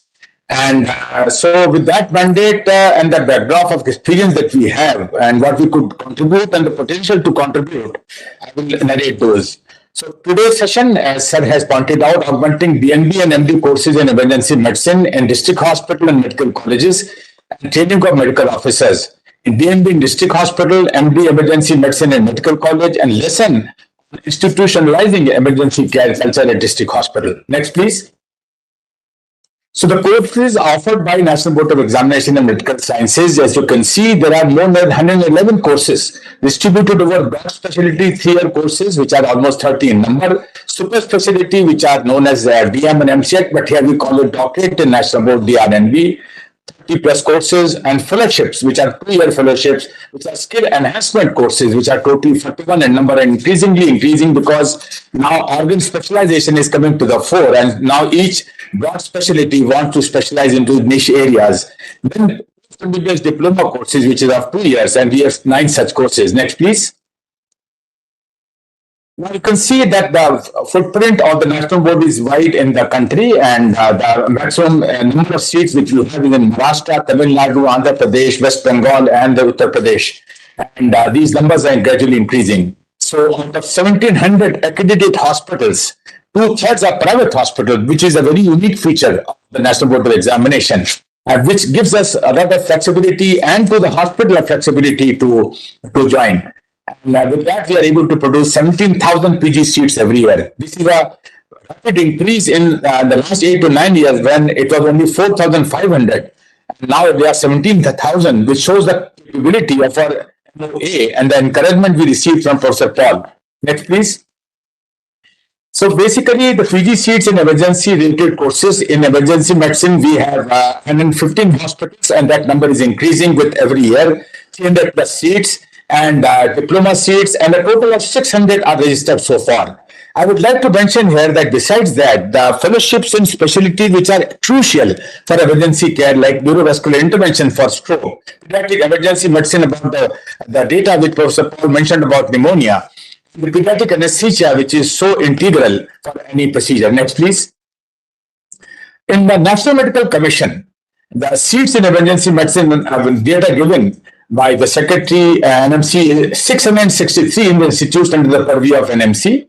Seats are distributed between government medical colleges, private and deemed universities, and although not directly under the purview of the NMC, but there are institutes of national importance like AIMS, where there are seats, and there are some very specific seats which I'll come to that relevant to emergency and trauma from these INIs. Admission is through the NEET PG as per the Supreme Court order of 2012. And the INI CET for AIMS and JIPPER. Typical seat capacity for colleges between 2 and 6 from the colleges mostly, but another institution may have a capacity to offer 8 to 10 seats. Next, please. The NMC seats in traumatology, and I was requesting Professor Paul, he was aware of it, that the seats in trauma, surgical trauma is less, and so the training which is confined to very few seats, and the majority of seats in MCH, for example, in trauma surgery and critical care is limited to very few institutions, namely Institute of Medical Sciences in New Delhi. Next, please. Now the training of personnel. Now, the mandate of the National Board, as I said, is to enhance training footprint through various programs, which includes from the broad specialty 3-year courses to super specialty, also the diploma and fellowship. But we're also holding hand to look at how we can use the expertise of the National Scientific Associations. Like this is a Society for Acute Care, Trauma and Emergency Medicine, which have proposed to us that we can run webinar of live courses. As Professor Paul was mentioning, how important is the first hour and how the people in the pre-emergency scenario and the paramedics could be handy. Geriatric emergency medicine course, as Health Secretary also mentioned, that our geriatric population actually increasing a lot, and it is quite a number. Disaster-specific emergency courses, the address emergency like stampedes, earthquakes, and so on. Next, please. Now, we have also realized there is acute shortage of specialists, and you can see that there is one Lok Sabha figure which says that the specialty deficit is 15 lakh in the country. And we are able to produce only 70,000 75,000 PGs every year. Obviously, this gap would keep on increasing because our population is also expanding. As a result of that, and encouraged by again Professor Paul, because when he saw our data saying that we have increased our seats from 4,500 in 2016 to 2022, we saw it has gone up to 16,000 plus. He said, why don't we make it about 25,000? We went to the drawing board to look at exactly what makes seats increase and why it is not happening. Next, please. So we look at those things. We found that the criteria for a hospital to be accredited, 3, case load in that hospital, case mix of the spectrum of that specialty, and the teacher eligibility. We found that out of 1,700 hospitals, we are able to produce 17,000 PG seats. Our country has 70,000 hospitals. And imagine if we can incorporate even 20 to 30% of them more by some scheme, we should double up the hospital spaces which are non-participatory to participatory. And then that's what we call as a joint accreditation scheme. Next, please. Now, this scheme where we could engage, we saw that not 70,000 would be accreditation enabled. At least 20 to 30% have enough beds and teacher eligibility and case mix which can be added. So we found that 30% cooptation more will increase to 2.25 lakh PG seats every year, sir. Which would in a big way, and this was already launched. It has been launched already. It is on the, and we want to encourage it further. Next, please. So the expected increase in PG seats went on increasing, and as we have reached today 17,000, it is a result of that effort as well, sir. Thank you very much. Next, please. And it has a potential to go to 3 lakh PG seats per year. So at this point, I would step quickly to say that not only increase in number of seats, the efforts at National Board is to increase the quality also, but today is not the matter to discuss it. We will focus on quality improvement in emergency services and trauma. Next, please. Now, the National Board of Examination of Medical Sciences Joint Accreditation Scheme has a mandate and objective to utilize the available resources of hospitals and provide them with an opportunity to give postgraduate training. Resource utilization means case load and case mix distribution, scale the quality of training program, financial sharing when it comes to giving stipend to the students working in 2 hospitals. Which hospitals can join in joint accreditation? There are 4 types of different institutions which can collaborate for joint accreditation. Government to government hospital, private to government hospital, private to private hospital, stand-alone lab centers along with the hospital. I would like to mention here to the audience that we must realize that almost 80 to 90% of the diagnostics in our country is done in the private sector. And they are standalone. They have got all the diagnostic and automated systems. A lot of biological material which is used for diagnosis goes waste because it is not incorporated into teaching and training and research. So that's where the standalone imaging and diagnostic lab centers could be co-opted with the hospital so that the trainees are trained. It is not delegated only to automated machines and the results are produced. It should be training material also. Next, please. Now, so in line with the discussion with Niti Aayog, as I mentioned earlier, I've already enumerated upon resource utilization. Next, please. And this is the distribution of various hospitals which can participate in joint accreditation. This juncture, since there is a regulation where NMC institutions do not participate where the national board colleges are running, we have to look at this. We will be required to expand. And now that Professor Sheth is there, we will appeal to him that this kind of. Next, please. These are details about how we can bring it about, sir. We need a grievance cell. We need we need a joint committee to steer this thing. Here, next, please. Next, please. So the composition of joint academic committees is very kind of democratic. Please. So the composition of joint academic committees is very kind of democratic, where the head of primary institute and the secondary institute. Next, please. Similarly, for stand-alone sort of diagnostic centers, when they want to send their students to the hospital. Next, please. So this is more details. When we come to the nitty-gritties and more granular, these data will come into the picture. We have gone full length. We've taken legal opinion to look at how this could be enabled, and it has been rolled down already. Next, please. Next, please. Yes, we can discuss this also at a later stage. Next, please. So the strengthening emergency care, what are the key strategies for improvement? We have done it quickly, standardizing national triage protocols, expansion of emergency medicine training programs, strengthening district hospital emergency department, digital emergency coordination and tele-triage, and public awareness on appropriate use of emergency services. Next, please. And then, so from, if you go, this goes from primary care to district hospital, emergency hub, and regional trauma center, with 5 strategy icons, again, have been mentioned by my colleagues previously: national triage standards, emergency medicine training, district hospital, ED strengthening, telemedicine and digital triage, public awareness, which is number 3. You look at district emergency stabilization level. We talk about emergency, and then in later on, emergency trained medical officer target facilities like district hospital, community health centers, rural trauma stabilization units. This is the pathway where we can even train post MBBS 6 to 12 months of certification. This is something which has not been rolled. 6 to 12 months of certification. This is something which has not been rolled down, but it is open to discussion, and maybe we'll take it up after today's talk. Next, please. Then for trauma, emergency, again, target institution, district hospitals. Similarly, we can train a sort of. Professor Paul, want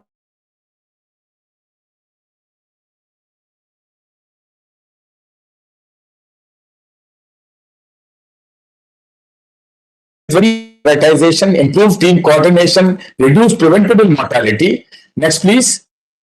And there are dedicated triage stations, resuscitation beds, etc., which has been mentioned already by the previous. Triage system is also very user-friendly. There are color coding given to the different levels of care offered. Next, please.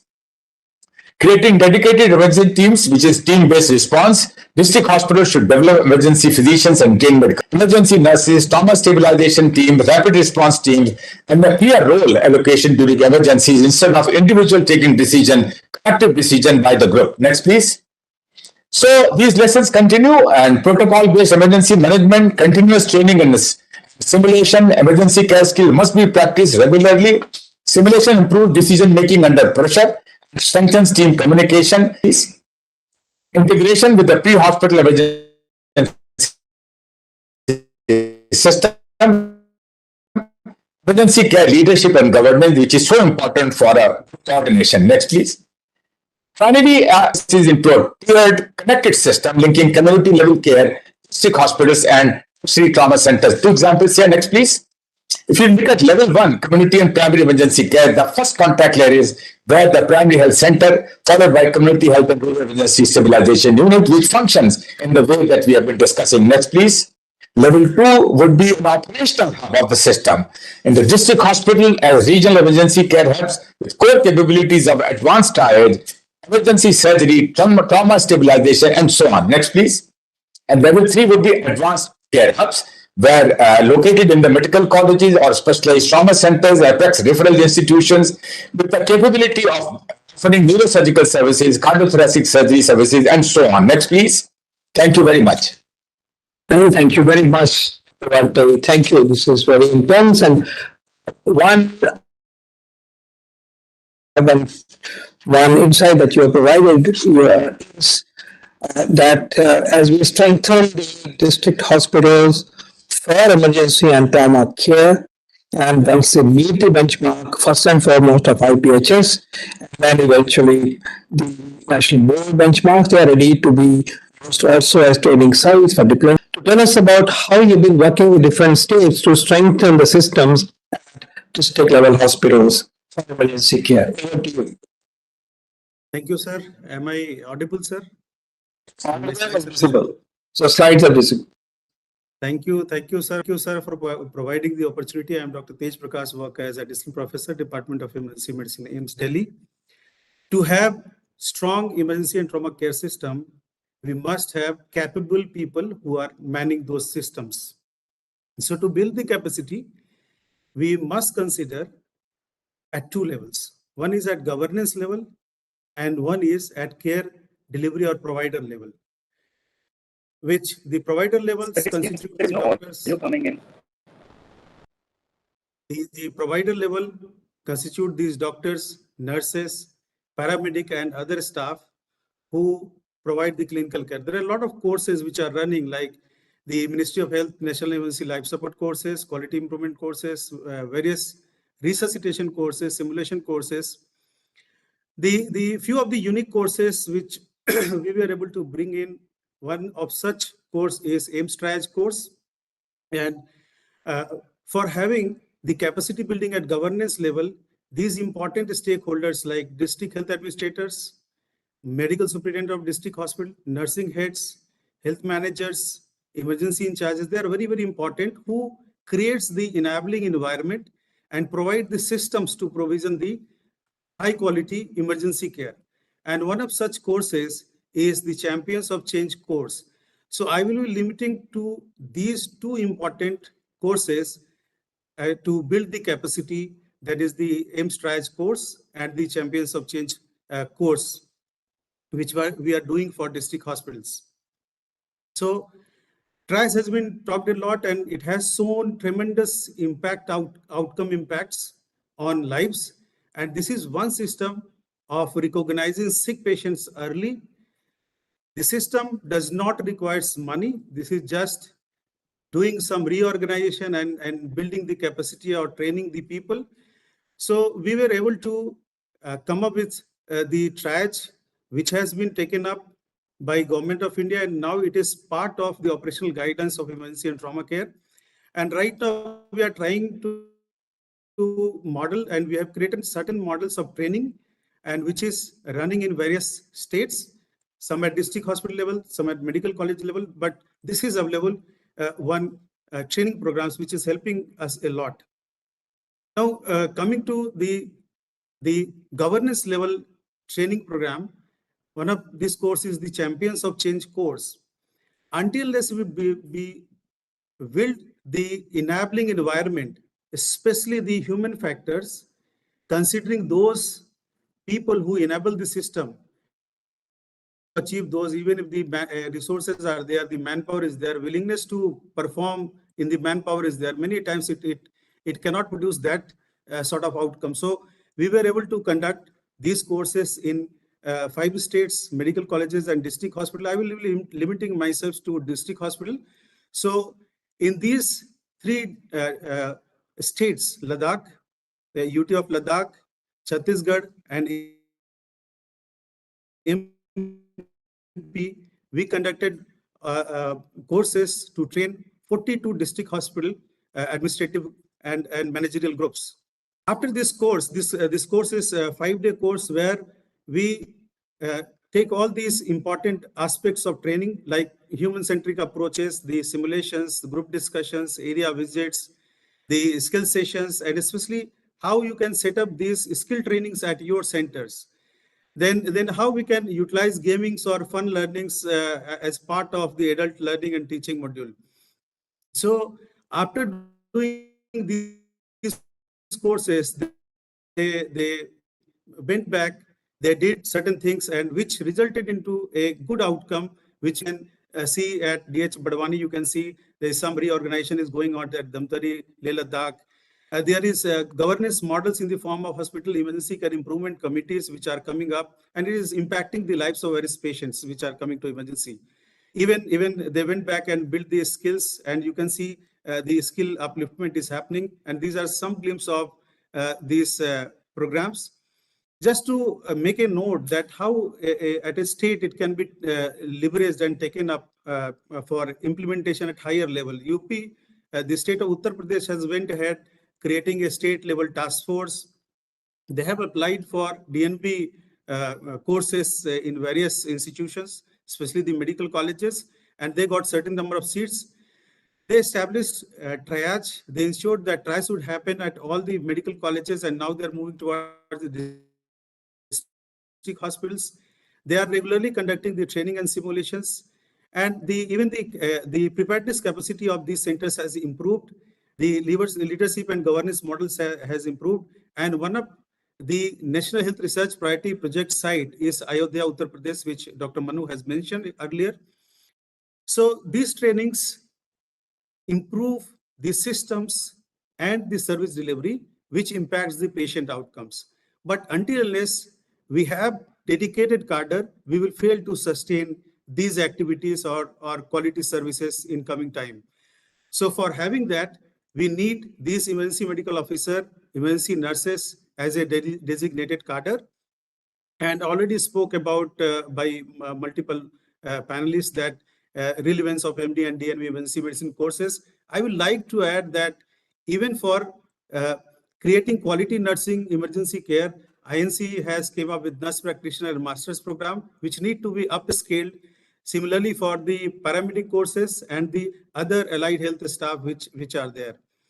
To take this forward to a bigger level, just a thought that we should be involving all the INIs, AIMS to make them behave like a super hubs, and all the NEL centers or the medical colleges can work as hubs, and we can have a super hub and a spoke model so that we can upscale to a countrywide level in a short span of time. So that can be a very useful in coming time. So this was all from my side. Just to brief that capacity building need to be considered both as governance level and at the provider level, and we need to have dedicated cadres that will bring in the quality and that will sustain the quality. Thank you very much. Thank you. Thank you very much, Tej. Thank you. We now move to skills related courses, and I request Shri Ashish Jain, CEO, Skill Council, Health Sector Skill Council, to please give his remarks and presentation. Good afternoon, Thank you. Honorable Member Health, Dr. V.K. Paul, Shri Saurabh Jain, Joint Secretary, Ministry of Health, and all my fellow panelists who are joined for this important post-budget webinar today. As we all have seen, that Union Budget has set an ambitious target for increasing the capacity of our district hospitals by 50%. Target for increasing the capacity of our district hospitals by 50% in area of emergency and trauma care, including creation of these centers as well. I think we have heard from the previous speakers already that infrastructure alone would not help. We need to have a skilled manpower to realize this vision. We have to have ensured that golden hour is managed by the hands that are not just available, but globally benchmarked, certified, trained on standard protocols. The skill courses developed through Skill Ecosystem by Healthcare Sector Skill Council is bridging this deficit by bringing in the standardized skills qualification. We have key roles under the National Skills Qualification Framework of the government that strengthen the emergency and trauma care. The course like Dresser Medical, which trains candidates as the first line of clinical support, focused on wound dressing, basic sterilization, assisting medical staff in trauma and burn stabilization.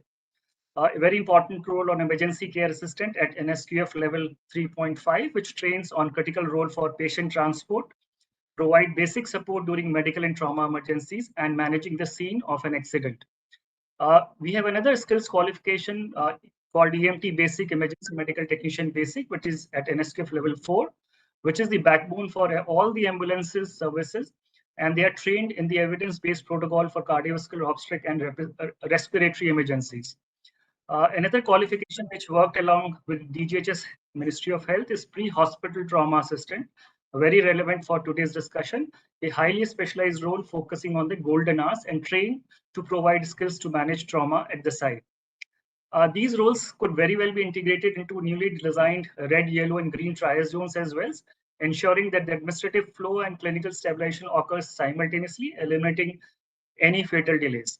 Furthermore, it is also happy to add that these professionals could operate within unified 112.108 IT-enabled platforms, allowing for real-time resuscitation data to reach hospital even before the ambulance arrives there. In today's rapidly moving world, probably you cannot always wait for long duration program because the human resource or the workforce is required today or on a yesterday basis. We have within the national school system a provision of called micro credentials, which are short, intensive, stickable certification for immediate application.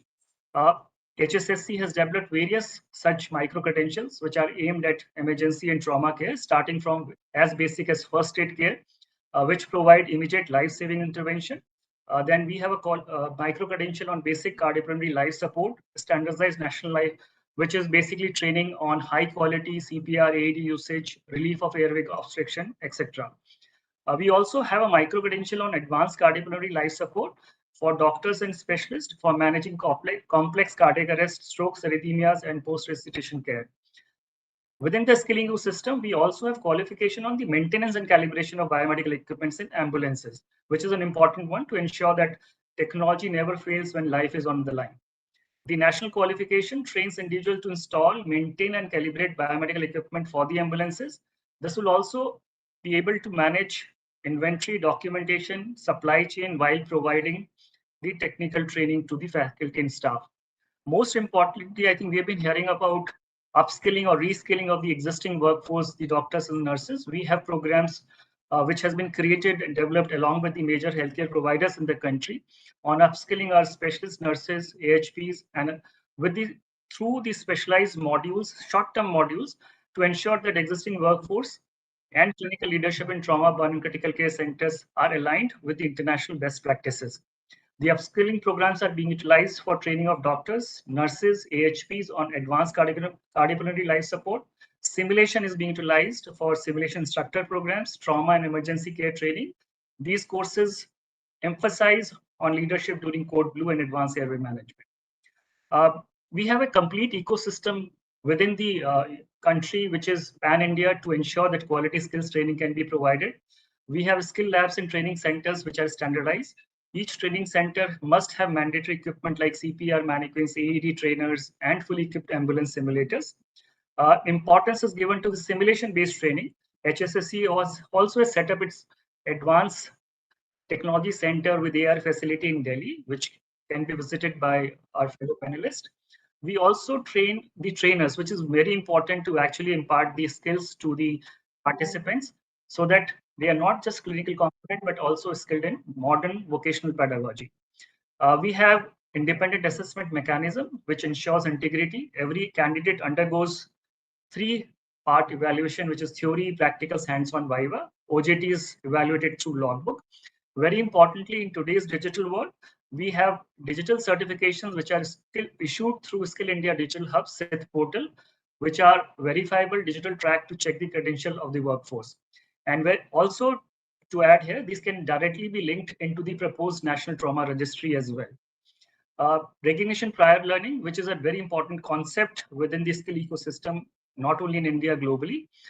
This is for the people who are working already, but do not have any formal certification, but they have considerable experience. HSSC, through within the national ecosystem, provides a pathway to assess their existing skills, bridge the gaps with training, and provide them with formal national certifications.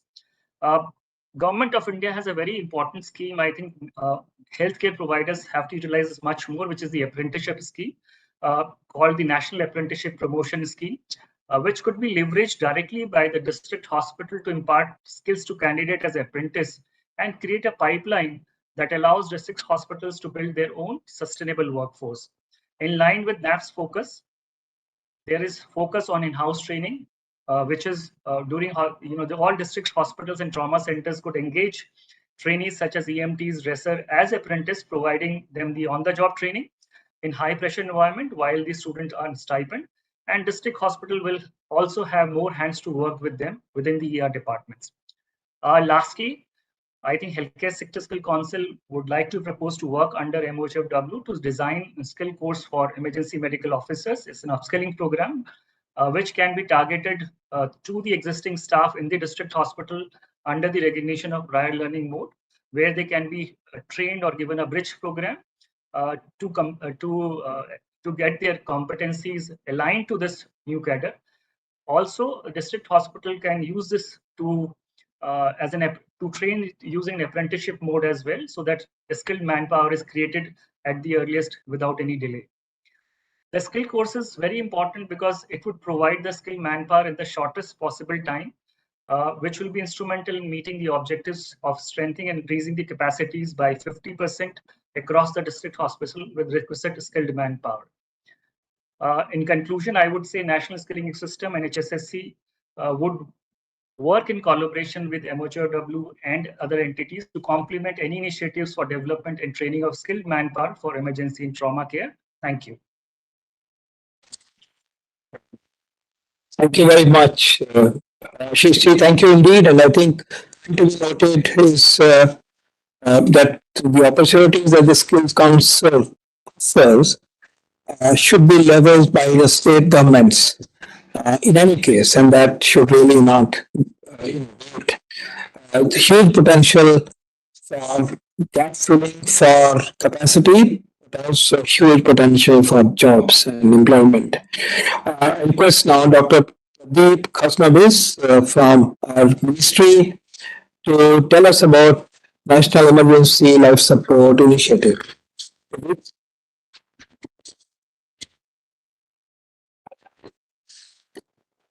Good morning, sir. Good morning, all. Respected media officers, Swaraj sir, all esteemed colleagues, analysts. So I would like to show you a glimpse of National Emergency Life Support Scheme. I could see a lot of queries are also coming on the NELS courses, which we are running for quite some time now. So representing disaster management cell, working as a DDG in that particular cell, and we are doing a lot of trauma and emergency and disaster preparedness courses, like courses for hospital-based disaster management, field-level disaster management, psychosocial care, the nuclear and radionuclear disaster situations, for mass gatherings, and also for national emergency life support. So can you go to the next slide, please? So, sir, Government of India is providing requisite support to the states and the union territories for strengthening the operational framework for pre-hospital as well as hospital-based emergency medical services through several initiatives. We had already seen in our previous speakers that there are substantial gaps still exist in building capacities for all cadres of healthcare professionals for the emergency life-saving skills. One of the key limitations that was already observed was a lack of dedicated, well-equipped training infrastructure, standardized training in emergency and trauma management care for all sectors of healthcare providers, working both inside and outside emergency departments. And country, initially when we started with this particular course, we had seen that it was traditionally dependent and relied upon a payment-based foreign designated accredited courses, as a result which has drained a lot of money to our exchequers, limited scope and outreach, and were not designed as per the Indian context to meet the country's need. So they were all foreign grade made particular courses that was available at the market. So, under the central sector scheme of human resource development for emergency medical services, we call it to be HRDEMS, provision was made for the development of standardized skill-based emergency life support courses for different cadres of healthcare professionals working in the emergency institutions and those providing critical pre-hospital care. The NELS courses were Make in India course prepared in consultation with wide array of subject matter experts in the country, and deal with not only trauma and accident victims but all kinds of medical and surgical cases likely to be present at the emergency departments of the hospital. The standardized modules have been uploaded in the public domain in the website of Ministry of Health and Family Welfare for anybody to have an access and to look into. So I will just walk through this course material.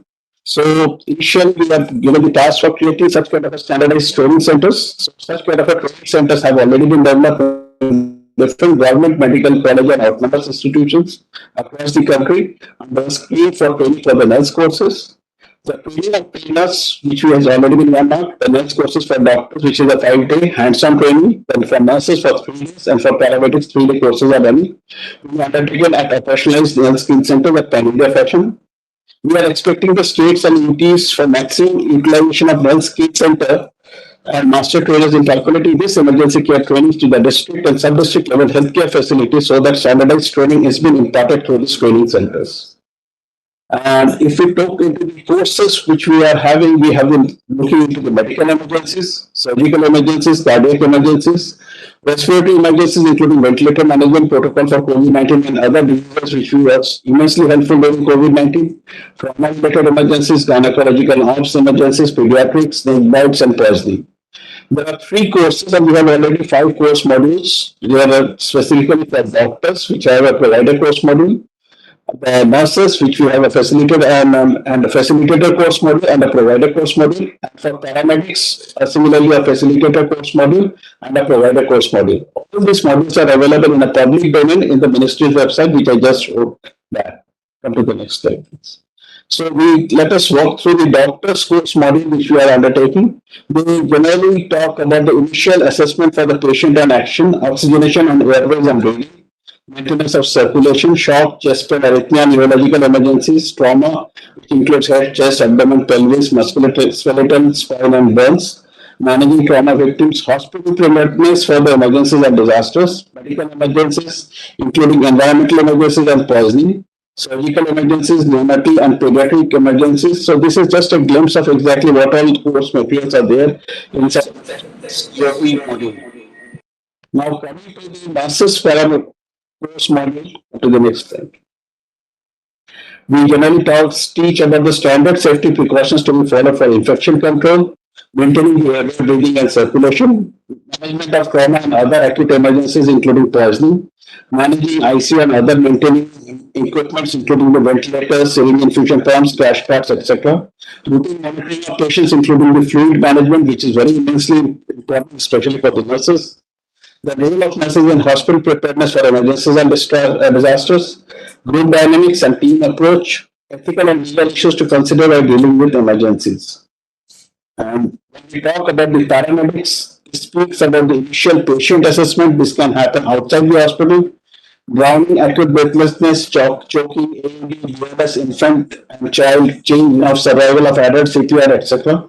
Management of trauma and other emergencies, initial approach in pre-hospital care in case of a trauma, trial in pre-hospital setting, role of paramedics in disaster management, communication system in pre-hospital care, use of emergency medical devices and equipment, team dynamics in multi-rescue resuscitation, soft skills and communication skills. The paramedics course is also been uploaded in the channel of MHFW, which anybody can just get a link, because we want it to be the masses to be trained on these basic aspects of medical care, which can be helpful for the masses also, especially when looking into this kind of an emergencies. On to the next. I think that was all for the last slide. This is the center and this is the logo which NELS uses, and these are some of the training batches. Thank you for the opportunity. Thank you very much. It was a program and we already have these materials to be adapted, to be used, to be scaled up. We now move to the next part of our panel discussion. This relates to a very critical area, namely the area of intersectoral governance, convergence, and digitalization. And there are two brief presentations on this, starting with Shri Saurabh Chandri, present here, Joint Secretary, Ministry of Health and Family Welfare, to please enlighten us on the expectations of convergence across the coming programs. So to you, sir. Thank you, sir. So we have very excellent discussions and presentations about the various issues of how the budget announcements related to emergency and trauma care, and what are the implementation frameworks to ensure that this budget announcement can be comprehensively executed in a time-bound manner.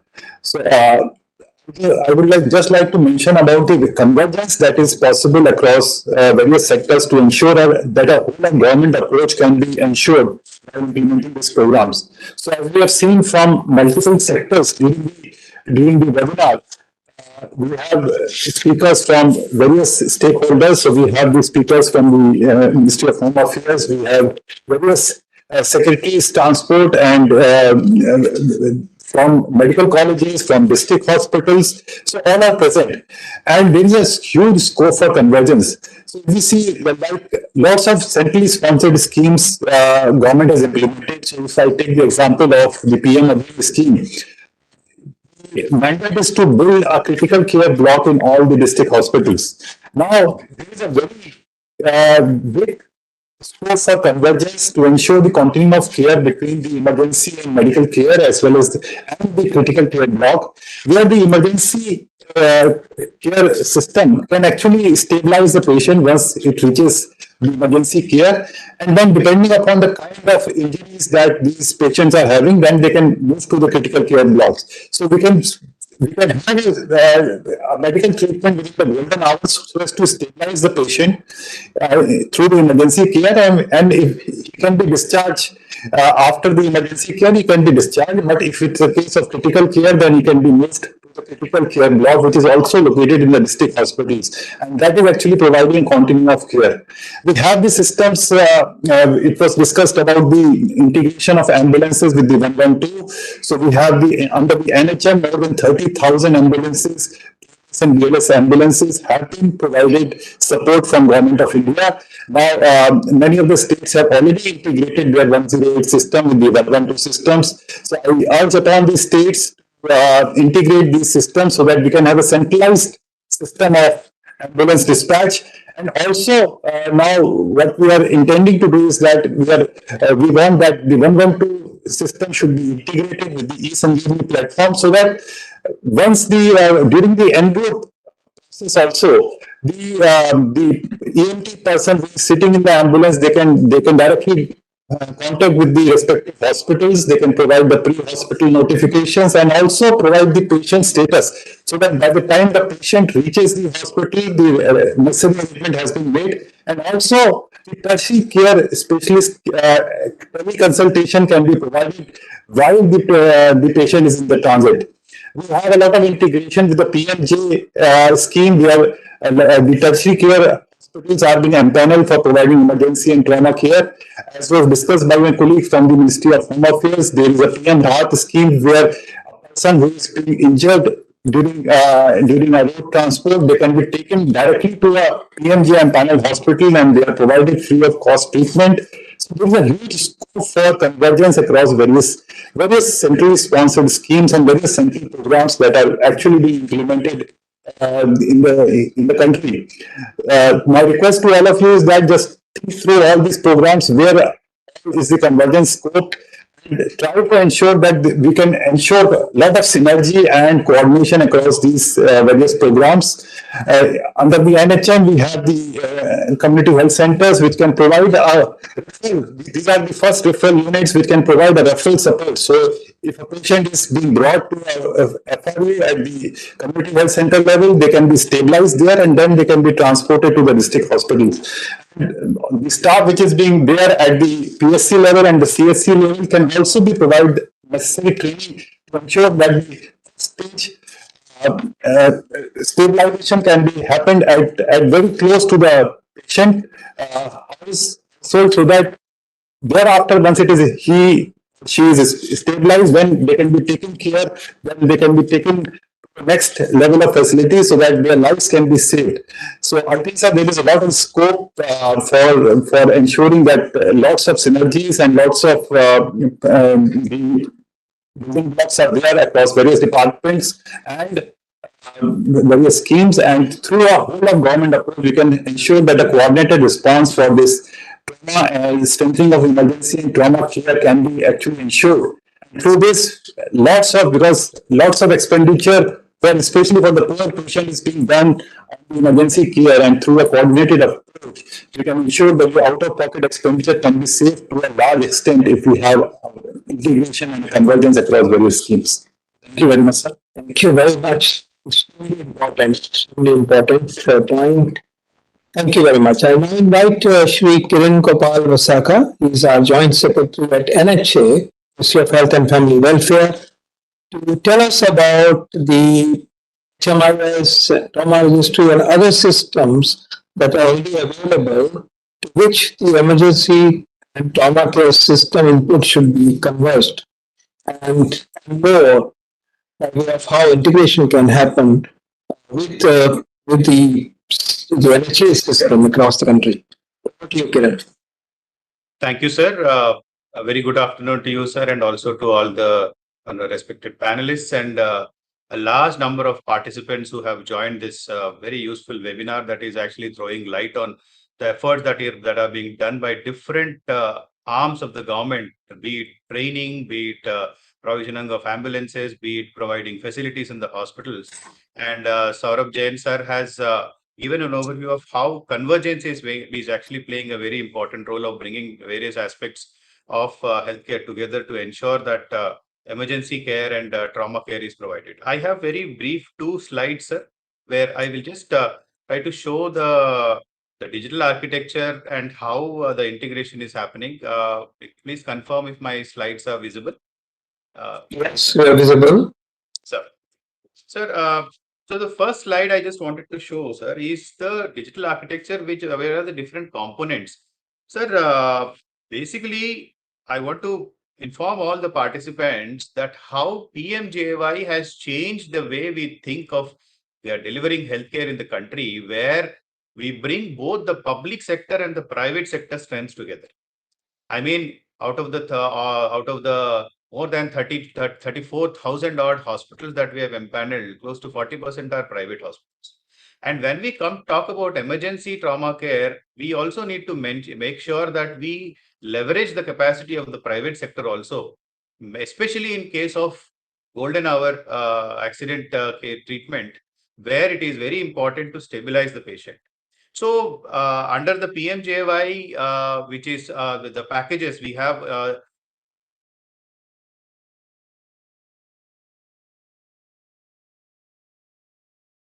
now various packages for orthopedic, ophthalmology, ENT, urology, and neurology, and various other packages.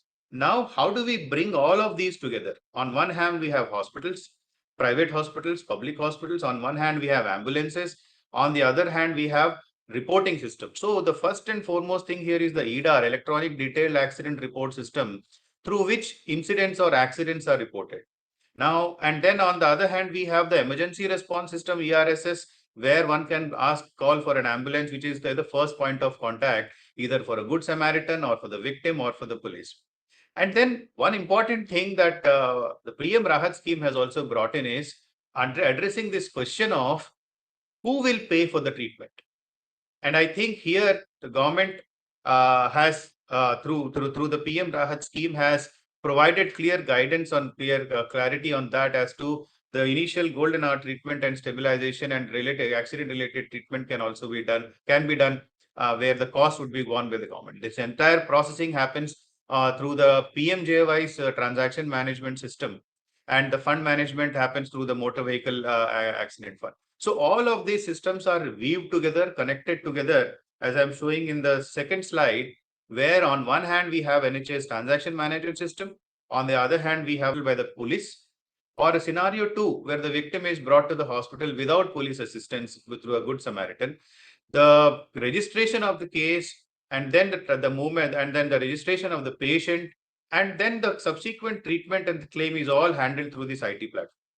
So, I mean, we at NHA are working with the different ministries, MHA, the MORTH, under the guidance of these aspects together, so that emergency trauma care, especially in case of accidents, is also taken care of, where we also bring in the strengths of the private sector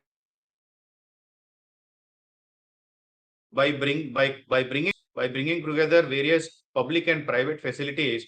We are further strengthening the facilities available and with us for treating trauma and trauma cases. So broadly, sir, this is how we are.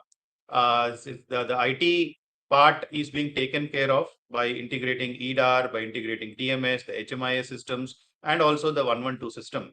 Therefore, by creating that integrated whole of government approach system, so that no person is left behind and every citizen is assured that in case something untoward happens to him or her, there is a means in which one can seek treatment. Thank you so much. Thank you, Puran. Thank you very much. Huge potential for integrating digital systems. And we have a impressive array of systems at the NHA, which must be leveraged. Thank you. Thank you very much. We move to the pre-final part of our panel discussion. And here I'm going to invite three very eminent panelists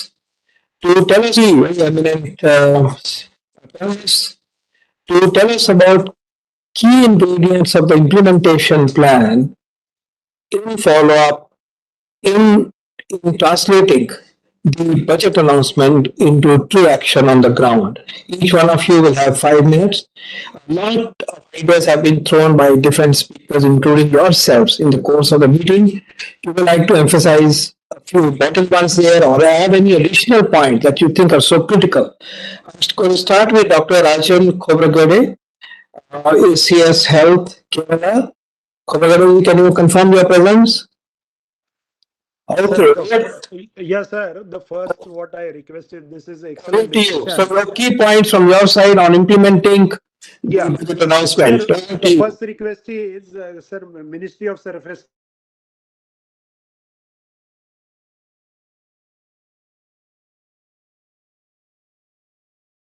Yes. So that is very, very important. Second, there are certain, based on this today's discussion, if there are certain pilots and if the states are giving those pilots, sir, some funding from Niti Aayog with your guidance, that will be possible, sir. And that will give us a lot of insight going into the depth of doing many things. Then emergency medicine is not in undergraduate curriculum, sir. If we add that, then that will also help us orienting our the first level of doctors related to the subject, and it will definitely help, sir. These are the 3 specific points. Thank you very much, Dr. Rajan. Thank you. I move to Dr. Kotwal, questions on an idea of implementation. Sir, thank you, sir. So I've hit them in 2 categories, sir. Number one is the but which doesn't require any finances, where we can immediately implement on the budget. Start with the IPHS 2023 again, sir. It was steered by the NHSRC, and NHSRC notification kit which is available to all. I request all states to use this tool as a gap assessment. The awareness tool available to each and every state now, where you can see that each and every facility, what are the gaps in the IPHS compliance. Each given the hospital will talk of specifically for emergency care. And I would request NHSRC to do the further detailed analysis, in-depth analysis, and share all the dates. Yes. And also look at in case any improvements are required in the IPHS or in the tools also. Number 2 is standardized protocols at each and every level. I've highlighted in the presentation, in my presentation also. These are very important, coupled with the organization of patient flow, workflow. The standard workflow prepared by ICMR, those could be used at each and every emergency. The emergency improve the patient outcome on zoning, and again I'm reiterating. Number 3 again, without any kind of funding, I said linkages. Saurabh Jain sir already mentioned about linkages, critical care block especially.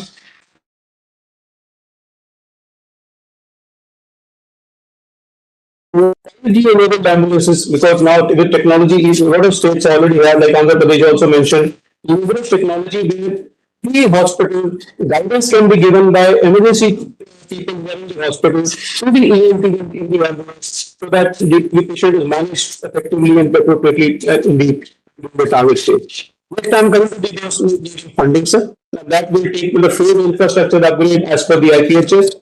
Human resources health, rebranding already mentioned by Dr. Bajpayee, also every other councils which are doing. In service, we also should, when we talk of capacity building of in service, we should not restrict ourselves to those working in emergency only. We should also look at the frontline workers' capacity and also the community. Their capacity also to manage initial ones, also at least able to identify the signs and symptoms so that immediate transfers can take place. And the digital technology I've already mentioned, leverage it. The last point is PPP. We somehow, I think, we must look at that also. The planning is there, the number of new medical colleges is already, we all are aware of seats and all, and also for the task shifting approach, which is also now taking place with the certificate courses. But till then, we can leverage insourcing or even outsourcing. I've seen some states where very near vicinity, a well-functioning NICU was there, and instead of the hospital employing the specialists for NICU or purchasing equipment, that PPP mode was leveraged. Just giving an example, to leverage PPP to make our emergency care services effective immediately. Stop there. Thank you, sir. Thank you, Dr. Kotwal. Thank you indeed. Inviting Dr. Sanjeev Bhoiji for your one round additional round of your inputs. Over to you, Dr. Bhoi. Yeah, thank you, sir. So my point is, first is with adopt the learnings from the current models developed by the NHRP project. So that will be the first point. It will help in filling the gaps and also ensure that there is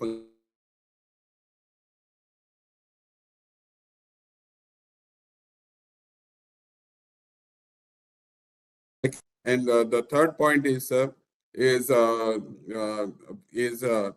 mandating NMC for bringing emergency medicine training in the realms of MBBS UG teaching, and also making it mandatory so that it become a department again, the essential department.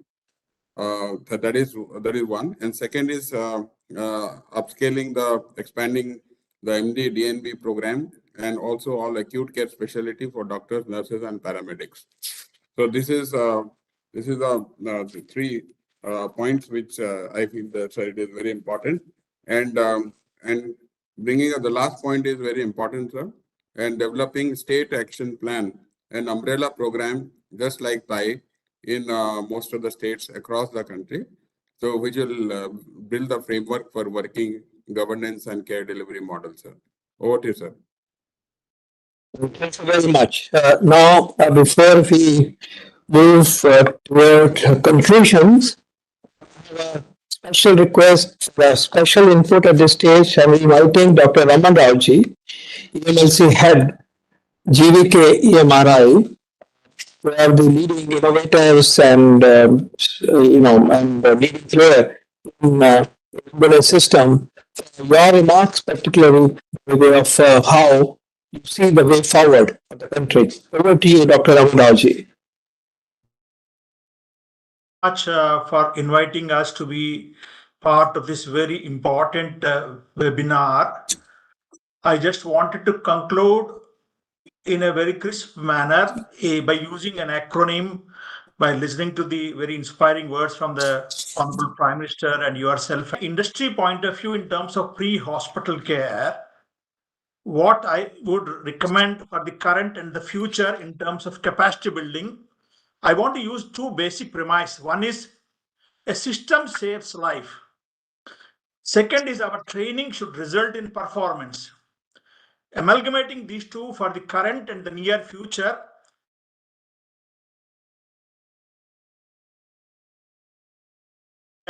the B stands for there are about 30,000+ ambulances under national ambulance services, and they are being mostly manned by basic EMTs, and we need to consider that also as a part of our Indian existing EMTs. In addition to the AHP model, which has come up with 4 years of undergraduation, post-graduation also. And I also want to urge to you that in the emergency care space, there should be a valid, certified, considered as a best practices from the other parts of the world, so that the skills will not be having an attrition. The third component A is advanced paramedics.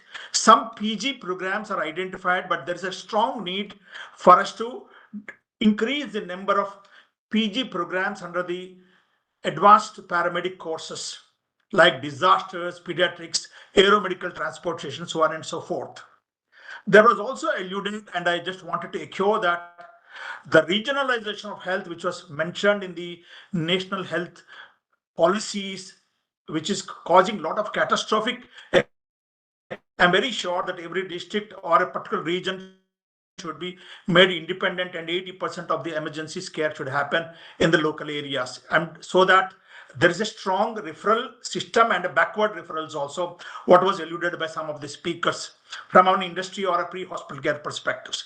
So finally, I just wanted to use the word A, where in other countries like South Africa and Australia, we have seen that the paramedicine has got an academia role also, including the PhD program, so that in future, India's AHPs will also have a very strong teaching and training card or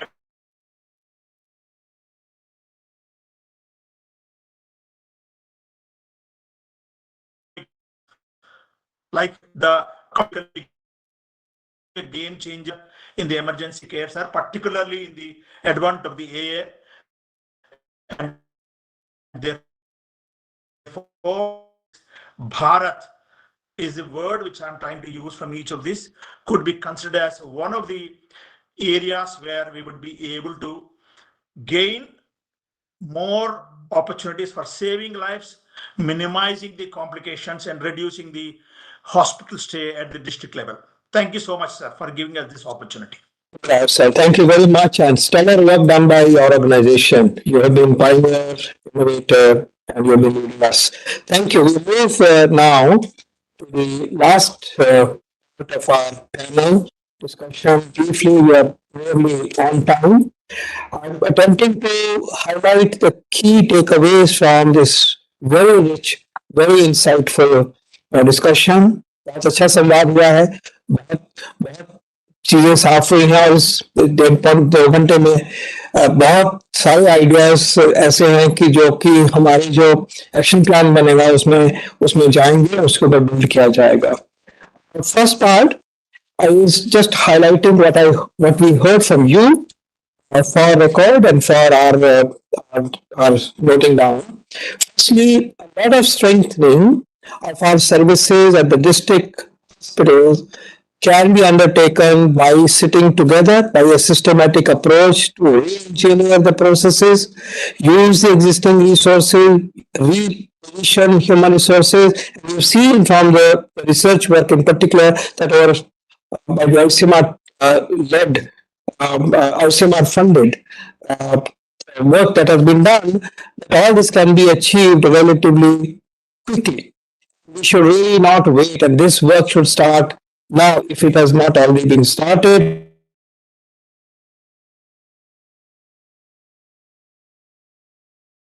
Adherence to SOP and so on. The second point that's emerging related to the change that we would notice as the time moves on would be creating the benchmarks. What are the critical 10 KPIs that must change? One, in terms of the accreditation criteria, the HR, etc. More importantly, the functional aspect. So let's say time of learning the ambulance to the patient being attended. Can we minimize it? Outcomes of snake elimination, snake bite, condition that occurs, length of stay in the casualty, the third delay, and so on and so forth. So smartly, these KPIs, the first set of KPIs, we should start moving right away. As we build our stronger system through the resources to be made available, through the budget allocation, we can then move on to more challenging, more aspirational KPIs. So we should measure our performance by way of functional outcome. I'm so happy to note that the complex complex care such as stroke-related care or STEMI-related care, linking with telestroke, telestemy, etc., can be integrated with small amount of effort. We must keep in mind the issue of poisoning, that it was not mentioned, the problem of snake bites, of small children, etc., as a priority. In the next, shall we say, next bucket, a number of ideas about pre-hospital readiness, the ambulance system, the coordination. I will mention strong recommendation for integrating with the ERSS system 112 is coming up very strongly because that is a true way forward. En route care during transport should be professional, should be efficient, supported by a command and telemedicine hub, and Dr. Kotwaji mentioned using the 5G system, and so on and so forth.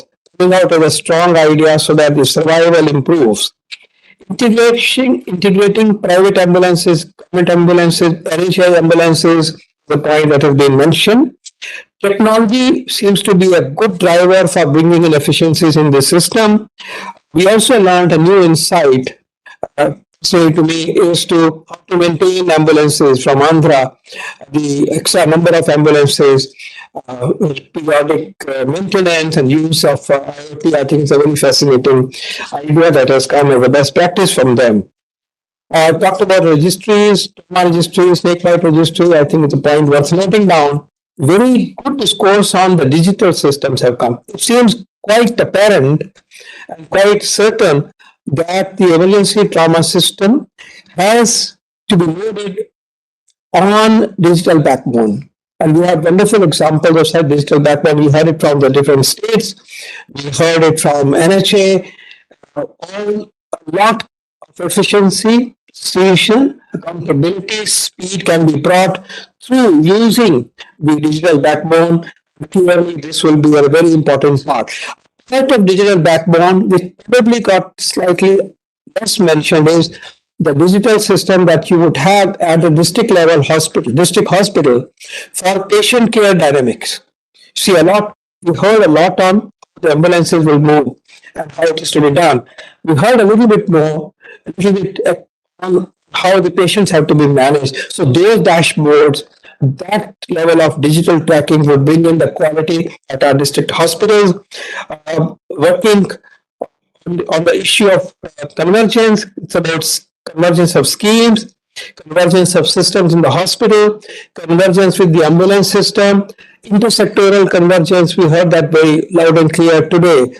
MHA convergence and the enforcement of the law, preventing accidents, and so on and so forth. Engaging community. We heard that convergence is going to be a very important issue. As we develop this action plan, the Ministry of Health is going to work very, very deeply with the state government, and also we heard from the experimented through the study, ICMR study, is the need for convergence at the district level through the committee that was brought up to attention. I would like to mention that we heard a great deal about human resources. Very loud voice coming from all of you on the need for skilling of emergency technicians, specialized courses such as the NELS course, the ACLS course, ATLS course, short courses of different ways, the role the skills council can play, the role the national board can play, and above all the role that National Medical Commission can play. A strong voice on strengthening the medical college emergency system, particularly by creating emergency medicine departments, which will serve as house for care at that level to which the district hospitals will be connected. Even more importantly, to be able to provide a pipeline for emergency medicine professionals. We are struck by the point that Dr. Boyle made, that the global average of emergency medicine physicians median is 1.0, which seems an international benchmark. In India, we are at 0.1, less than 0.1, which is less than 1/10 of what we expect. A stronger pipeline for emergency medicine, postgraduate level emergency medicine professionals through National Board and National Medical Commission is indeed the way forward. We have a note here to say there are only 200 seats in the government medical colleges. Only 55 government medical colleges out of the 800, okay, the numbers, phenomenal number of medical colleges that we now have, only 55 government medical colleges are participating in the MD program. Tamil Nadu has taken a lead where all medical colleges have emergency medicine departments and possibly PG seats. Message here to our state governments also to impress upon the DMB programs. We heard about state level policy, emergency trauma from Kerala, noting down the fact that managerial, the management of emergency departments, these elements to be a part of the district hospital management system to also be thought about. We heard